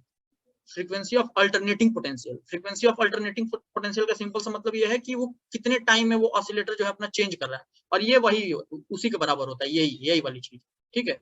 It is independent of alternating voltage, मतलब वो वोल्टेज की वैल्यू कितनी है उससे इंडिपेंडेंट है, लेकिन उसके फ्रीक्वेंसी पे डिपेंड करता है, तभी तो वो डायरेक्शन चेंज करेगा उतने ही तेजी से, ठीक है। तो यहाँ पे आप ये सारी चीजें पढ़ लीजिएगा, ठीक है, ऊपर से अच्छे से इंपॉर्टेंट पॉइंट वाइज लिखिएगा, ऐसा नहीं कि पूरा पोथा लिख डाले, ठीक है। नोट्स में अच्छे से पॉइंट वाइज लिखना, ये सारे रिलेशन लिख लेना। दूसरी बात की ये इंपॉर्टेंट पॉइंट्स हैं, जैसे जो अभी मैं पहले बता चुका हूँ कि साइक्लोट्रॉन क्या करता है कि bombard nuclei with energetic particles, ठीक है। न्यूक्लियर रिएक्शंस में ये जो बम्बार्डमेंट का काम करता है, हॉस्पिटल्स में जो है इसका रेडियो एक्टिव सब्सटेंस के वजह से डायग्नोसिस अगर होती है और ट्रीटमेंट होता है उसमें यूज हो सकता है। साइक्लोट्रॉन जो होता है वो किस चीज के लिए एक्सेलरेट करने के लिए सुटेबल होता है? हैवी पार्टिकल, जो मैंने बताया, proton, neutron, alpha particles. Electron को कभी एक्सेलरेट नहीं करा सकता, और साथ ही साथ न्यूट्रॉन को यानी अनचार्ज्ड पार्टिकल को भी कभी एक्सेलरेट नहीं करा सकता साइक्लोट्रॉन। तो ये इंपॉर्टेंट पॉइंट्स थे रिगार्डिंग साइक्लोट्रॉन, करिएगा। दूसरी बात, ये आपका एक क्वेश्चन हुआ है साइक्लोट्रॉन के बेसिस पे, आप पढ़ लो जरा। साइक्लोट्रॉन्स ऑसिलेटर फ्रीक्वेंसी, जितना फ्रीक्वेंसी दे रखा है, what should be the operating magnetic field of accelerating proton. कह रहा है कि मैग्नेटिक फील्ड कितना होगा, ठीक है। रेडियस ऑफ डीज दे रखा है, डीज का रेडियस दे रखा है। What is the kinetic energy of proton, mega electron volt में बताना है। Beam produced by the accelerator, सारी चीजें दे रखी हैं। मास ऑफ प्रोटॉन, ये चार्ज की वैल्यू, 1 मेगा इलेक्ट्रॉन में कितने जूल होते हैं, ये सब चीज दे रखा है। ये जो फ्रीक्वेंसी का रिलेशन है ना आपका, कहाँ गया ये वाला, dq अपॉन 2 पाई m, ठीक है। इसी की मदद से आपको ये करना है, ठीक। तो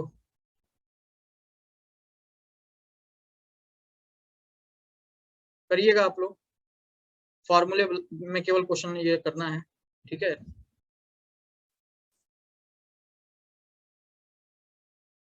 मैग्नेटिक फील्ड निकाल देना है यार। फ्रीक्वेंसी दे रखा, देखो फ्रीक्वेंसी दे रखा है Q, मतलब कि प्रोटॉन है तो उसका चार्ज हो जाएगा E, और मास ऑफ प्रोटॉन पता ही है आपको, मैग्नेटिक फील्ड नहीं निकल जाएगा क्या? ये फॉर्मूला बेस्ड क्वेश्चन होते हैं, ठीक है, बस थोड़े से कैलकुलेटिव होते हैं। फिर कह रहा है कि आपको काइनेटिक एनर्जी भी निकालनी है, तो काइनेटिक एनर्जी में देखो B आपने पहले निकाल लिया, रेडियस ऑफ डी दे रखा, भले ही डी का रेडियस दे रखा है, लेकिन आप ये रेडियस आप यूज कर लेना मीटर में, तो बड़े वाले जो है रेडियस का बात कर रहा होगा, जो हम स्पाइरल फॉर्म करेंगे। Q 1.6 का उसका स्क्वायर हो जाएगा 2 upon m, mass of proton दिया हुआ है, सारी चीजें करेंगे, काइनेटिक एनर्जी भी आ जाएगा। कोई यहाँ पे दिक्कत वाली बात नहीं है। जो हमारा आप SI यूनिट रखोगे ना, तो जो आंसर आएगा वो जूल में आएगा, ठीक है। उसको इससे डिवाइड कर दोगे तो मेगा इलेक्ट्रॉन वोल्ट में कन्वर्ट हो जाएगा, ठीक है। तो ये आप साइक्लोट्रॉन से रिलेटेड चीजें हैं, ये आप क्या करेंगे, क्वेश्चन कर लेंगे, ठीक। चलो थोड़ी थोड़ी कुछ और बातें हम लोग कर लेते हैं इंपॉर्टेंट, ठीक, ध्यान से समझना। मैग्नेट्स के बारे में, ठीक है, मैग्नेट्स के बारे में कुछ बात करेंगे, ठीक। पहले तो फटाफट क्विक रिवीजन करूंगा मैं इलेक्ट्रिक डाइपोल पर। पूरा का पूरा मैग्नेटिक डाइपोल यहाँ पे होता है सेम टू सेम, कोई एक अक्षर भी जो है आपका डिफरेंस नहीं होता है, ठीक। जैसे माइनस क्यू चार्ज है, ये प्लस क्यू चार्ज है, इसके बीच की दूरी 2l है अगर, तो डाइपोल मोमेंट जो होता है वो q इंटू 2l हो जाता है कि नहीं, charge into distance between them, ठीक है। डायरेक्शन जो होती है माइनस क्यू से प्लस क्यू की तरफ होती है कि नहीं, डाइपोल मोमेंट की होती है, बिल्कुल होती है सर, ठीक। इसके एक्सियल पॉइंट पे इलेक्ट्रिक फील्ड निकलता है, इक्वेटोरियल पॉइंट पे इलेक्ट्रिक फील्ड निकलता है, ठीक है, जनरल पॉइंट पे इलेक्ट्रिक फील्ड निकलता है, इसका टॉर्क भी होता है, सारी चीजें होती हैं, ठीक। टॉर्क होता है, पोटेंशियल एनर्जी होती है, तो टॉर्क जो होता है वो P क्रॉस ही होता है, पोटेंशियल एनर्जी जो होती है माइनस P डॉट ही होता है, ठीक है। और वर्क डन जो होता है θ1 से θ2 में, अगर आपको रोटेट कराना है डाइपोल को, तो कितना वर्क डन होता है शिवेंद्र पांडे एक्सटर्नल एजेंट द्वारा?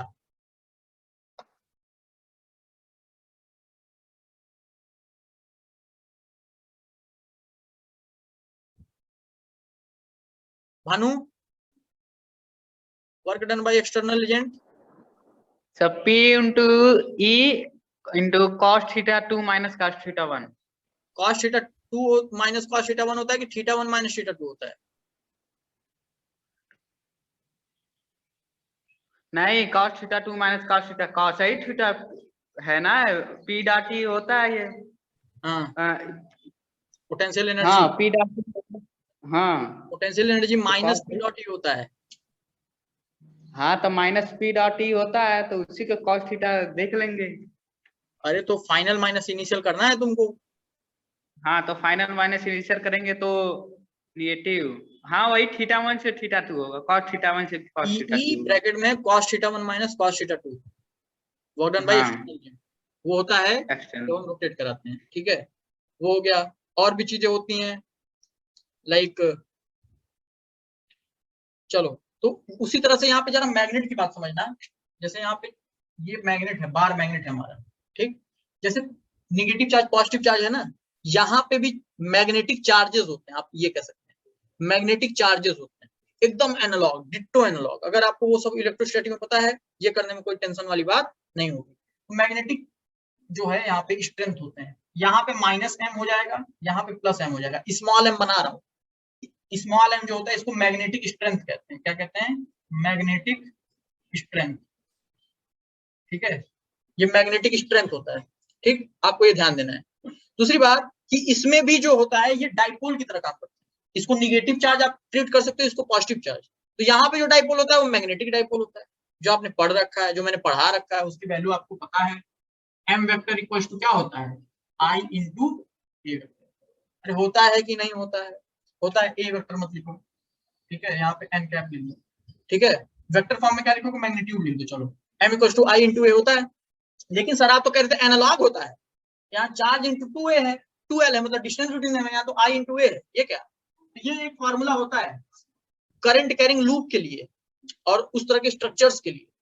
लेकिन अगर ये बार मैग्नेट की अगर आप बात करोगे और मान लो कि पोल स्ट्रेंथ के बीच की जो दूरी है वो 2l है, तो आप सिंपली जो है कैपिटल एम को चार्ज मतलब mass, sorry small M magnetic pole strength और डिस्टेंस बिटवीन देम कर सकते हो। मतलब जो यहाँ चार्ज है वो यहाँ मैग्नेटिक पोल स्ट्रेंथ है, स्मॉल एम। समझ गए? तो ये भी जो होता है मैग्नेटिक डाइपोल मूवमेंट का एक फॉर्मूला होता है। इसकी भी डायरेक्शन जो होती है निगेटिव से पॉजिटिव की तरफ होती है। वैसे ये निगेटिव और पॉजिटिव बस हम अजम्पशन ले रहे हैं, ये साउथ पोल होता है, ये नॉर्थ पोल होता है। निगेटिव चार्ज की तरफ हम साउथ पोल कंसिडर करते हैं और पॉजिटिव चार्ज की तरफ हम नॉर्थ पोल कंसिडर करते हैं। ठीक है, अच्छा ये बात आपको समझ में आ गई, ये हमने देख लिया। दूसरी बात की टॉर्क भी होता है। ठीक है, टॉर्क भी होता है। जैसे आप किसी डाइपोल को यूनिफॉर्म इलेक्ट्रिक फील्ड में रख देते थे, टॉर्क की वैल्यू होती थी P क्रॉस E। उसी तरह से किसी मैग्नेटिक डाइपोल को, अच्छा मैग्नेटिक डाइपोल कौन कौन प्रोड्यूस कर सकता है, कौन कौन बिहेव कर सकता है मैग्नेटिक डाइपोल की तरह? तो सबसे पहला है bar magnet, minus plus 2 polarities, और दूसरा है सर्कुलर क्वाइल। सर्कुलर क्वाइल, ये सर्कुलर क्वाइल जिसमें करंट ये आई फ्लो होता था। ये मैं कैसा मान रहा हूं? ये मान लीजिए ये सर्कुलर क्वाइल है, रुक जाओ, ये सर्कुलर क्वाइल है, ठीक है, ये सर्कुलर क्वाइल है, इसमें करंट इस तरह से घूम रहा है। ठीक, ये करंट घूम रहा है इस तरह से, तो करंट के डायरेक्शन में कर्ल करो, ऊपर आया ना, तो ये जो रिप्रेजेंट करता है थंब, ये क्या रिप्रेजेंट करता है? ये नॉर्थ पोल होगा, ये साउथ पोल होगा। तो ये जो है रिप्रेजेंटेशन होता है किसका? यहाँ पे ये बार मैग्नेट की तरह हम ट्रीट कर सकते हैं। ठीक है, इसको circular coil, current carrying circular coil को। और सोलेनॉइड, सोलेनॉइड भी जो होता है वो डाइपोल की तरह काम कर सकता है, मैग्नेटिक डाइपोल की तरह।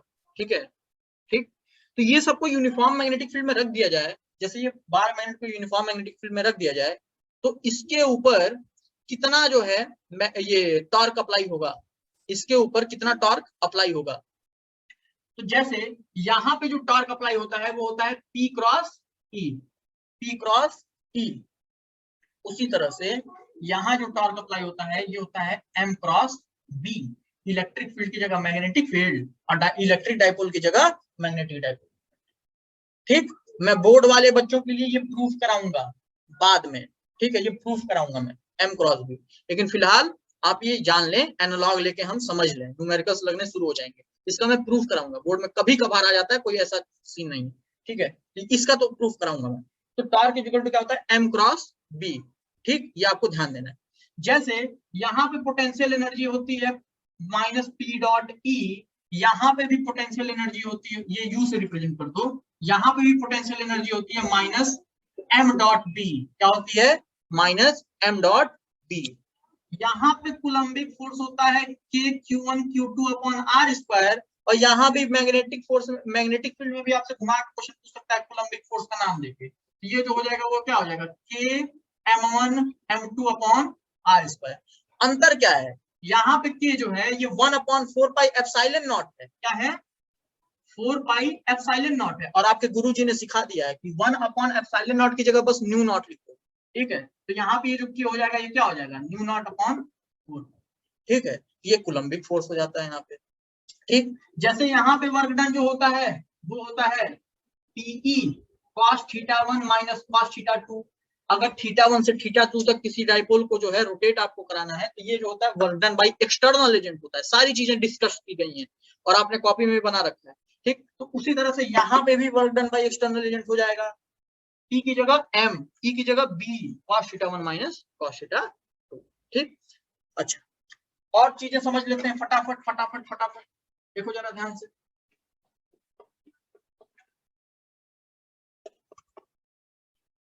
जरा ध्यान से, यहाँ पे माइनस क्यू चार्ज, यहाँ पे प्लस क्यू चार्ज, इस पॉइंट को एक्सियल पॉइंट बोलते हैं।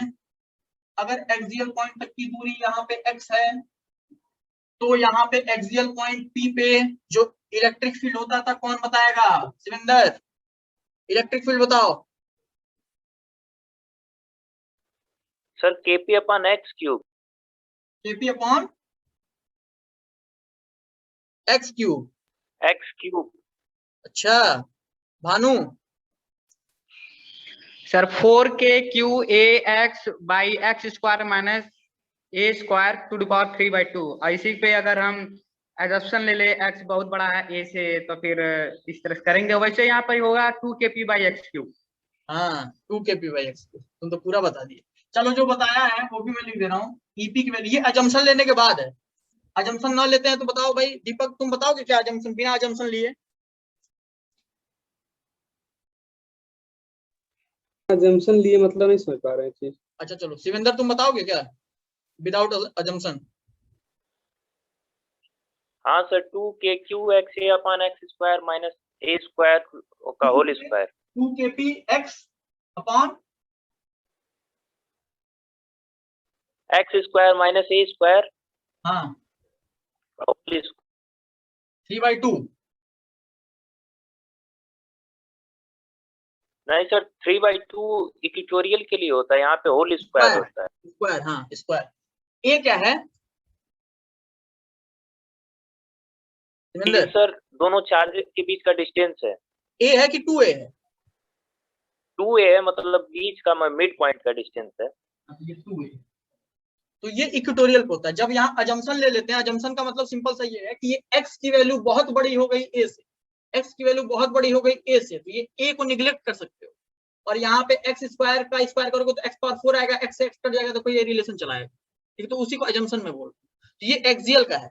इक्वेटोरियल मतलब ये वाला पॉइंट। इक्वेटोरियल की अगर हम बात करें, इसको पॉइंट x बोलते हैं। तो ex की बात करें तो ये हो जाता है minus kp upon x cube. अरे होता है क्या वेक्टर फॉर्म में, माइनस साइन बताता है कि डाइपोल मूवमेंट के अपोजिट। अगर यहाँ पे ex लिखना है तो ये हो जाता है, क्या हो जाता है भाई, माइनस kpx अपॉन, बोलो भैया, x स्क्वायर। क्या होता है यार, minus kp upon x square plus l square का प्लस a स्क्वायर पावर 3/2, यही होता है क्या भानु? ये होता है।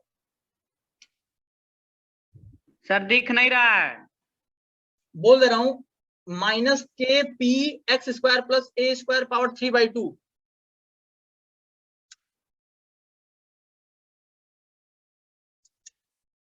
हाँ सर होता क्या है बता रहे हैं। वैसे p का अगर हम ना लें तो वैसे देखिए 2kq(a)x by x square plus a square का होल स्क्वायर। नहीं इक्वेटोरियल पे बताओ। हाँ इक्वेटोरियल का ही है ना, नहीं यार, 2kqa by x square plus a square का होल स्क्वायर। नहीं गलत बोल दिया Shivendra, 3/2। Sir 2kq(ax) upon x square plus a square to the power 3/2। हाँ मतलब यही आया है ना, minus kp upon x square plus a square power 3/2, ठीक है। ये हाँ सर यही याद है। रखना पड़ेगा, ये सब याद रखना पड़ेगा। यहाँ अभिषेक याद था तुमको ये सब? अभिषेक नो सर, लिखे ही नहीं है। नो सर नहीं याद है, ये नहीं लिखने था, छूट गया था। हाँ हाँ हाँ, लाइव 2 में पढ़ा जाता है। ठीक है, याद आ गया, चलो कोई बात नहीं। तो ये जो है ये पढ़ा दूंगा। तो ये जो है होता है, ठीक है। तो यहाँ पे तो इसी तरह का जो है अगर आप देखोगे तो यहाँ पे अगर आप बार मैग्नेट बना दो, ये -m ये +m। अच्छा बाबू एक चीज और लगे हाथ, मुझे याद आया है, -m और +m के बीच का मान लीजिए लेंथ 2l है, या फिर 2a यहाँ माने हो तो 2a यहाँ भी मान लो, ठीक है। इसको बाबू बोलते हैं मैग्नेटिक डिस्टेंस। क्या बोलते हैं? मैग्नेटिक डिस्टेंस, ठीक है। और ये वाली जो दूरी होती है इसको हम बोलते हैं l मान लेते हैं, इसको हम बोलते हैं ज्योमेट्रिक डिस्टेंस। मैग्नेट के अंदर दो तरह की दूरी होती है, एक होता है पोल डिस्टेंस आप कह सकते हैं, या मैग्नेटिक डिस्टेंस, और एक होता है ज्योमेट्रिक डिस्टेंस। तो ज्योमेट्रिक डिस्टेंस जो होता है पोल डिस्टेंस से बड़ा होता है, ठीक है, ये याद रखना, ये बात याद रखना, ठीक है। चलो तो अभी फिलहाल ये सारी चीजें अभी आपको दिखेंगी पीडीएफ में, वहां से लिख लेना। चलो अच्छा देखते हैं, यहाँ भी एक्सियल पोजीशन होगा, यहाँ भी इक्वेटोरियल पोजीशन होगा, ठीक है। सारी चीजें रिपीट कर जाएंगी। जैसे मैग्नेटिक फील्ड, इसको P मान लो, इस पॉइंट को जो है X मान लो, तो मैग्नेटिक फील्ड एट P सीधा आप लिख सकते हैं एजम्पशन लेने के बाद 2km अपॉन x क्यूब। अगर x ये दूरी है तो यहां से यहां तक मिड से लेके P तक की दूरी जो है x है, याद रखना। लेकिन ये k क्या होता है, यहाँ पे k की वैल्यू होती है 1/4 पाई एप्सिलॉन नॉट, और यहाँ पे हम क्या लेंगे, न्यू नॉट अपॉन 4 पाई। समझ रहे हो ना, ये तो समझा ही दिया। तो ये जो होता है एकदम सेम टू सेम होता है, ठीक है। तो यहाँ पे अगर अजम्पशन नहीं लोगे तो इस तरह का फॉर्मूला लिख लोगे, वही वाली बात है। यहाँ पे अगर मान लो इक्वेटोरियल की बात करो पॉइंट एक्स की, तो पॉइंट एक्स की बात करोगे तो -k की जगह हम क्या लिखेंगे, m अपॉन एक्स क्यूब, ठीक है। बाकी ये k की वैल्यू क्या है, म्यू नॉट अपॉन 4 पाई, ठीक है। तो ये चीज आपको ध्यान देते हुए काम करना है, ठीक। इक्वेटोरियल हो गया, एक्सियल हो गया, सबका सब रिपीट करता है। कुछ और बातें देखना, मैग्नेटिक फील्ड में मैं ये बार मैग्नेट में मैंने क्या बताया, ज्योमेट्रिकल लेंथ और मैग्नेटिक लेंथ। तो ज्योमेट्रिकल लेंथ जो होता है इंड टू इंड, ये पूरी दूरी होती है, और मैग्नेटिक लेंथ क्या होता है, पोल टू पोल, यानी कि पोल स्ट्रेंथ से पोल स्ट्रेंथ तक की दूरी। तो ज्योमेट्रिक लेंथ जो होता है मैग्नेटिक लेंथ से बड़ा होता है। एक और बात ध्यान से सब लोग समझो, ये चीज देखो, ये बात जैसे मैग्नेट है, ये नॉर्थ पोल है, ये मान लो साउथ पोल, ये नॉर्थ पोल है साउथ पोल है, मैग्नेट को काट दो, मैग्नेट को काट दो, ठीक है। तो मैग्नेट को जब काट दोगे, ये नॉर्थ पोल था, ये साउथ पोल था, तो तुमको लग सकता है कि अकेले अकेले रहेगा, लेकिन ऐसा नहीं होता है। फिर से ये बाइपोलर होते हैं हमेशा।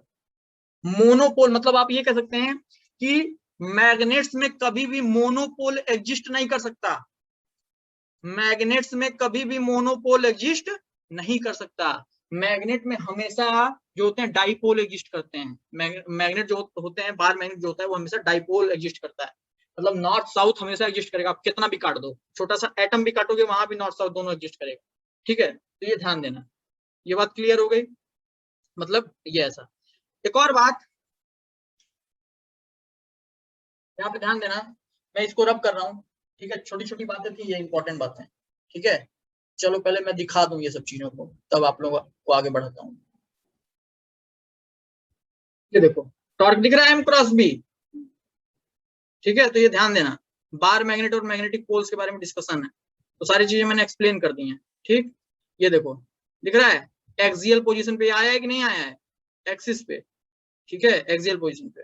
ये देखो वही कह रहा है कि मैग्नेट को कितना भी काटोगे वो भैया एग्जिस्ट करेगा ही करेगा, बाकी जो है NIA होता ही होता है।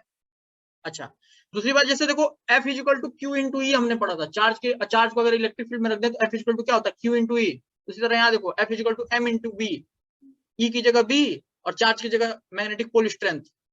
समझ में आ रहा है ना? ये दीपक आवाज जा रही है क्या मेरी? हाँ सर आ रही है। ठीक है, ये बाकी मैग्नेटिक ये M इंटू डी भी होता है। डी क्या है, पोल टू पोल दूरी। ये देखो मैग्नेटिक लेंथ और ज्योमेट्रिक लेंथ, ज्योमेट्रिक लेंथ बड़ा होता है मैग्नेटिक लेंथ से, और ये 2 इंटू, अच्छा ये 2 देखो बार बार 2 मत करना, ये यहां से यहां तक की दूरी को 2L मान लिया है, ठीक है। तो बस आप इतना जानो कि एक पोल स्ट्रेंथ और उसके बीच की दूरी, ठीक है, वही मल्टीप्लाई करते हैं हम, मैग्नेटिक पोल डाइपोल मूवमेंट आ जाता है। यहाँ पे देखो सारी चीजें एनालॉग ले ली गई हैं, ये एनालॉग लेके बताया गया है। डाइपोल मूवमेंट जो होता है Q × 2L, यहाँ पे मैग्नेटिक मूवमेंट M × 2L, ये सारी चीजें देखो आपको हेल्पफुल होंगी, ठीक है। ये इलेक्ट्रिक डाइपोल के बारे में पूरा चीज है, और ये जो है आपको मैग्नेटिक डाइपोल के बारे में पूरा चीज है। समझ में आ रहा है ना, ये चीज आपको ध्यान देना है। और यही कह रहा है कि 1/4 पाई एप्सिलॉन नॉट को जो है बस एक काम करिए, म्यू नॉट अपॉन 4 पाई से रिप्लेस कर दीजिए, ठीक है। बाकी ये न्यूमेरिकल्स हैं, एकदम डिट्टो न्यूमेरिकल हैं, ध्यान देना। यहाँ पे क्या दिया, मैग्नेटिक इंडक्शन, ये प्रोटॉन में एक्सिस पे जो है 1 एंगस्ट्रॉम दूरी पे जो है आपको क्या करना है, मैग्नेटिक इंडक्शन बताना है, मतलब मैग्नेटिक बी बताना है, मैग्नेटिक फील्ड बताना है। मैग्नेटिक मूवमेंट की वैल्यू ये दे रखी है, यही वाला फॉर्मूला लगा देंगे एक्सिस पे निकालने के लिए। मैग्नेटिक मूवमेंट की वैल्यू दे रखी है, आर की वैल्यू दे रखी है, बी निकाल लोगे, यही तो बी है, ठीक है। तो ये ध्यान देना, चलो ये न्यूमेरिकल कर लोगे, सब न्यूमेरिकल कर लोगे, कोई यहाँ टेंशन लेने वाली बात नहीं है, ठीक है, कोई टेंशन लेने वाली बात नहीं है, सारा का सारा न्यूमेरिकल हो जाएगा, बस लिखते जाइएगा कि क्या दिया हुआ है, और इलेक्ट्रिक डाइपोल से एनालॉग लेते जाइएगा, ठीक है। मूविंग कॉइल गैल्वेनोमीटर बता देता हूँ, आखिरी टॉपिक है आज का, बहुत important topic, moving coil galvanometer, board point of view से और नीट के पॉइंट ऑफ व्यू से। तो मूविंग कॉइल गैल्वेनोमीटर क्या होता है, सिंपल सा यार, इलेक्ट्रिक करंट को मेजर करने के लिए जो है ये डिवाइस होता है, इलेक्ट्रिक करंट को मेजर करने के लिए। प्रिंसिपल देख लो भैया, सिंपल सा एक चीज समझना, किसी भी करंट कैरिंग कॉइल को मैग्नेटिक फील्ड में रखेंगे तो वो टॉर्क एक्सपीरियंस करेगा, मतलब घूमेगा। जैसे आपने क्लास 10th में पढ़ा होगा जनरेटर और मोटर, ठीक है, तो वहां पे जब आप मोटर पढ़ रहे थे तो मोटर के अंदर हम करंट सप्लाई करते हैं, वो मैग्नेटिक फील्ड में रखा रहता है तो घूमता था, है ना। तो वही वाला ये मूविंग कॉइल गैल्वेनोमीटर का भी एप्लीकेशन है, किसी भी करंट कैरिंग कॉइल को आप मैग्नेटिक फील्ड में रखते हैं तो वो करंट एक्सपीरियंस करता है। तो यही मूविंग कॉइल गैल्वेनोमीटर का प्रिंसिपल है, तो प्रिंसिपल्स बहुत अच्छे से याद होने चाहिए। डायग्राम देख लो मूविंग कॉइल गैल्वेनोमीटर का, एक मिनट, ये देखो डायग्राम,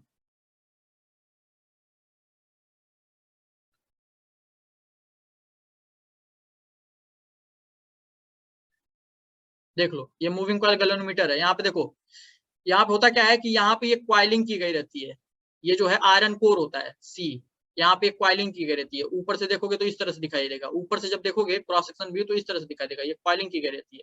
ये नॉर्थ पोल होता है, कर्ड नॉर्थ पोल, ये साउथ पोल होता है।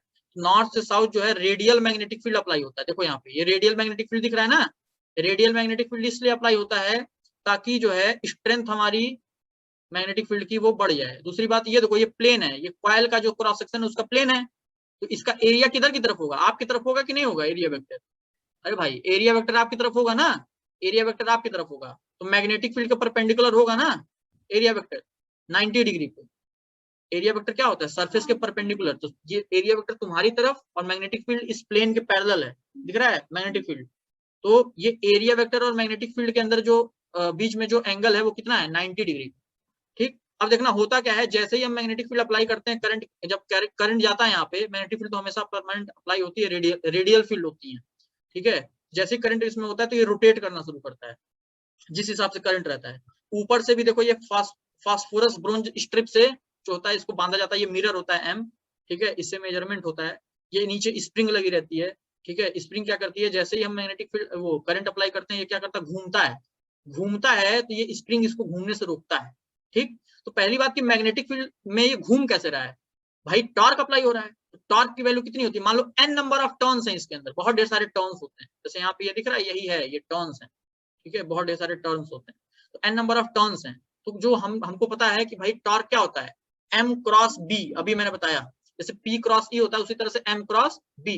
तो m की वैल्यू कितनी होती है, I इंटू a, भाई I इंटू a, ठीक है, और b, और n नंबर ऑफ टर्न्स है। तो यहाँ पे देखोगे तो ये देखो, n जो है n नंबर ऑफ टर्न्स है, a जो है एरिया है, b जो है मैग्नेटिक फील्ड है, तो टॉर्क को हम n I a भी लिख सकते हैं कि नहीं, कैसे, n जो है number of turn, m cross b करोगे, क्रॉस जो होगा वो क्या हो जाएगा, mb साइन थीटा, थीटा की वैल्यू 90 डिग्री है, क्यों, क्योंकि एरिया वेक्टर और मैग्नेटिक फील्ड 90 डिग्री पे है, ठीक है, तो साइन थीटा की वैल्यू 1 हो जाएगी, तो m इंटू बी हो जाएगा, m की वैल्यू कितनी है, IA। तो टॉर्क ये कौन अप्लाई करता है, ये मैग्नेटिक फील्ड टॉर्क अप्लाई करती है, जिससे क्या होता है, ये पॉइंटर घूमता है, ये पॉइंटर घूमता है, ठीक है, और ये पॉइंटर जब घूमता है तो ये नीचे जो ये हमारा लगा हुआ है स्प्रिंग, ये क्या करता है कि एक रीस्टोरिंग टॉर्क अप्लाई करता है, क्या अप्लाई करता है, रीस्टोरिंग टॉर्क अप्लाई करता है। तो देखो जरा ध्यान से समझना, डायग्राम तो वहां आपने समझ लिया होगा, ठीक है।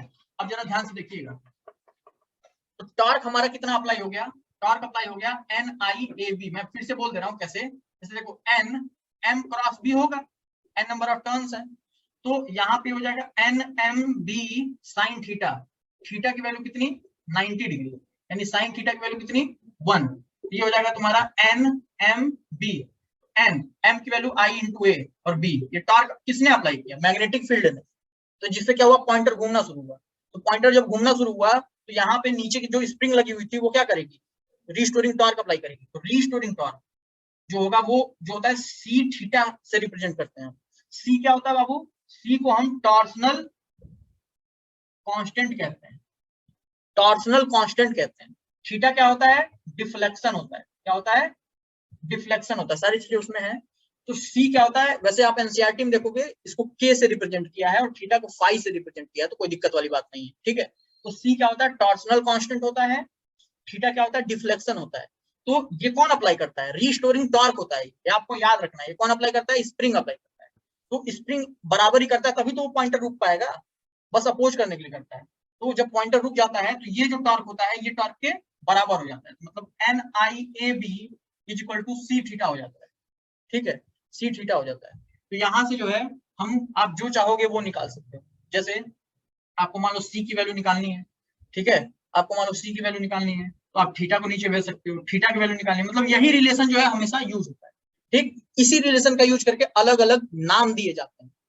एक होता है गैल्वेनोमीटर कांस्टेंट होता है, एक होता है करंट सेंसिटिविटी होता है, एक होता है हमारा वोल्टेज सेंसिटिविटी। तो वो आप देखिए यहाँ पे इसी रिलेशन का यूज करके, यहाँ देख रहे हो NIAB जो है ये सी थीटा के बराबर है, ठीक है। तो यहाँ पे तुमको एक चीज याद रखना है, यहाँ देखो NIAB सी थीटा के बराबर है, मतलब डिफ्लेक्शन। अच्छा एक चीज और, इसमें एक और नाम दिया हुआ है, ये सब चीजें देखो, आपको ये चीज ध्यान देना है। सी को क्या कहला है, restoring couple per unit twist, ये भी क्वेश्चन में लिख के आ जाएगा तो आप कंफ्यूज हो जाओगे।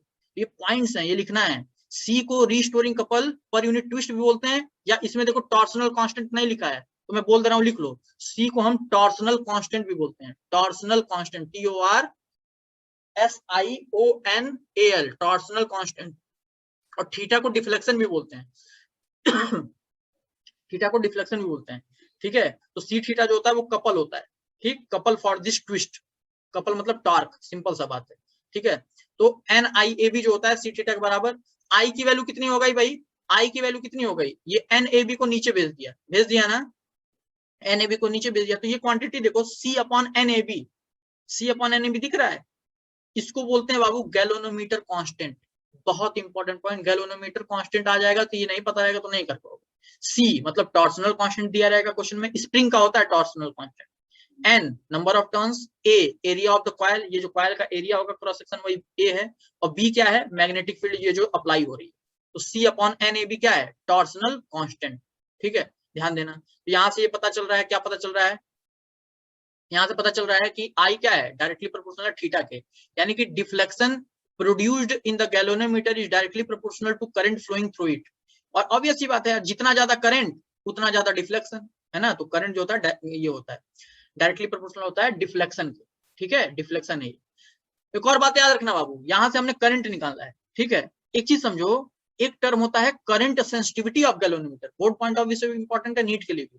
करंट सेंसिटिविटी क्या, इसी यही रिलेशन याद रखना है कि भैया जो मैग्नेटिक फील्ड टॉर्क अप्लाई कर रही है वो जो है रीस्टोरिंग टॉर्क के बराबर कर देना है, सी थीटा को। सी थीटा स्प्रिंग का रीस्टोरिंग टॉर्क होता है, ये एक्सपेरिमेंटल वैल्यू है, ये आपको याद रखना है कि वैसे हर जगह के फाई होता है, यहाँ सी थीटा लिखा है, कोई कंफ्यूज मत होना, ठीक। तो यहाँ पे ये देखो, अब जैसे ही करंट थीटा अपॉन करंट करोगे, सी को इधर भेज दो और करंट को इधर भेज दो, तो थीटा अपॉन करंट को हम कहते हैं करंट सेंसिटिविटी। ये था ना, थीटा अपॉन करंट को कहते हैं, मतलब डिफ्लेक्शन पर यूनिट करंट को हम कहते हैं current sensitivity, deflection per unit current को क्या कहते हैं, करंट सेंसिटिविटी। यही रिलेशन याद रखिए, सारी चीजें होते जाएंगी, ठीक। यूनिट क्या होता है करंट सेंसिटिविटी का, तो ये देखो जरा यूनिट क्या होता है, यहाँ पे डिफ्लेक्शन पर एम्पियर, थीटा का डिफ्लेक्शन हो गया यूनिट, आई जो है एम्पियर, तो डिफ्लेक्शन पर एम्पियर, ठीक, ये आपको ध्यान देना है। फिर वोल्टेज सेंसिटिविटी क्या हो जाएगा, ध्यान दो इधर, वोल्टेज सेंसिटिविटी क्या हो जाएगा, कोई दिक्कत वाली बात नहीं है, theta upon potential difference. Potential difference क्या, जो हम करंट अप्लाई कर रहे हैं वो कितने पोटेंशियल डिफरेंस से जा रही है, तो थीटा अपन potential difference v equal to I R use कर सकते हैं कि नहीं कर सकते हैं, v equal to I R use कर सकते हैं, तो v की जगह देखो आई आर रख दिया गया है, ठीक है। जैसे रखोगे थीटा की वैल्यू आप निकाल सकते हो यहाँ से, थीटा की वैल्यू c को नीचे भेज दोगे तो थीटा की वैल्यू निकल जाएगी, जैसे थीटा की वैल्यू रखोगे आई ये कट जाएगा, तो यहाँ से ये जो है वोल्टेज सेंसिटिविटी आ जाएगी, ठीक। तो वोल्टेज सेंसिटिविटी भी आप कर सकते हो, ठीक है।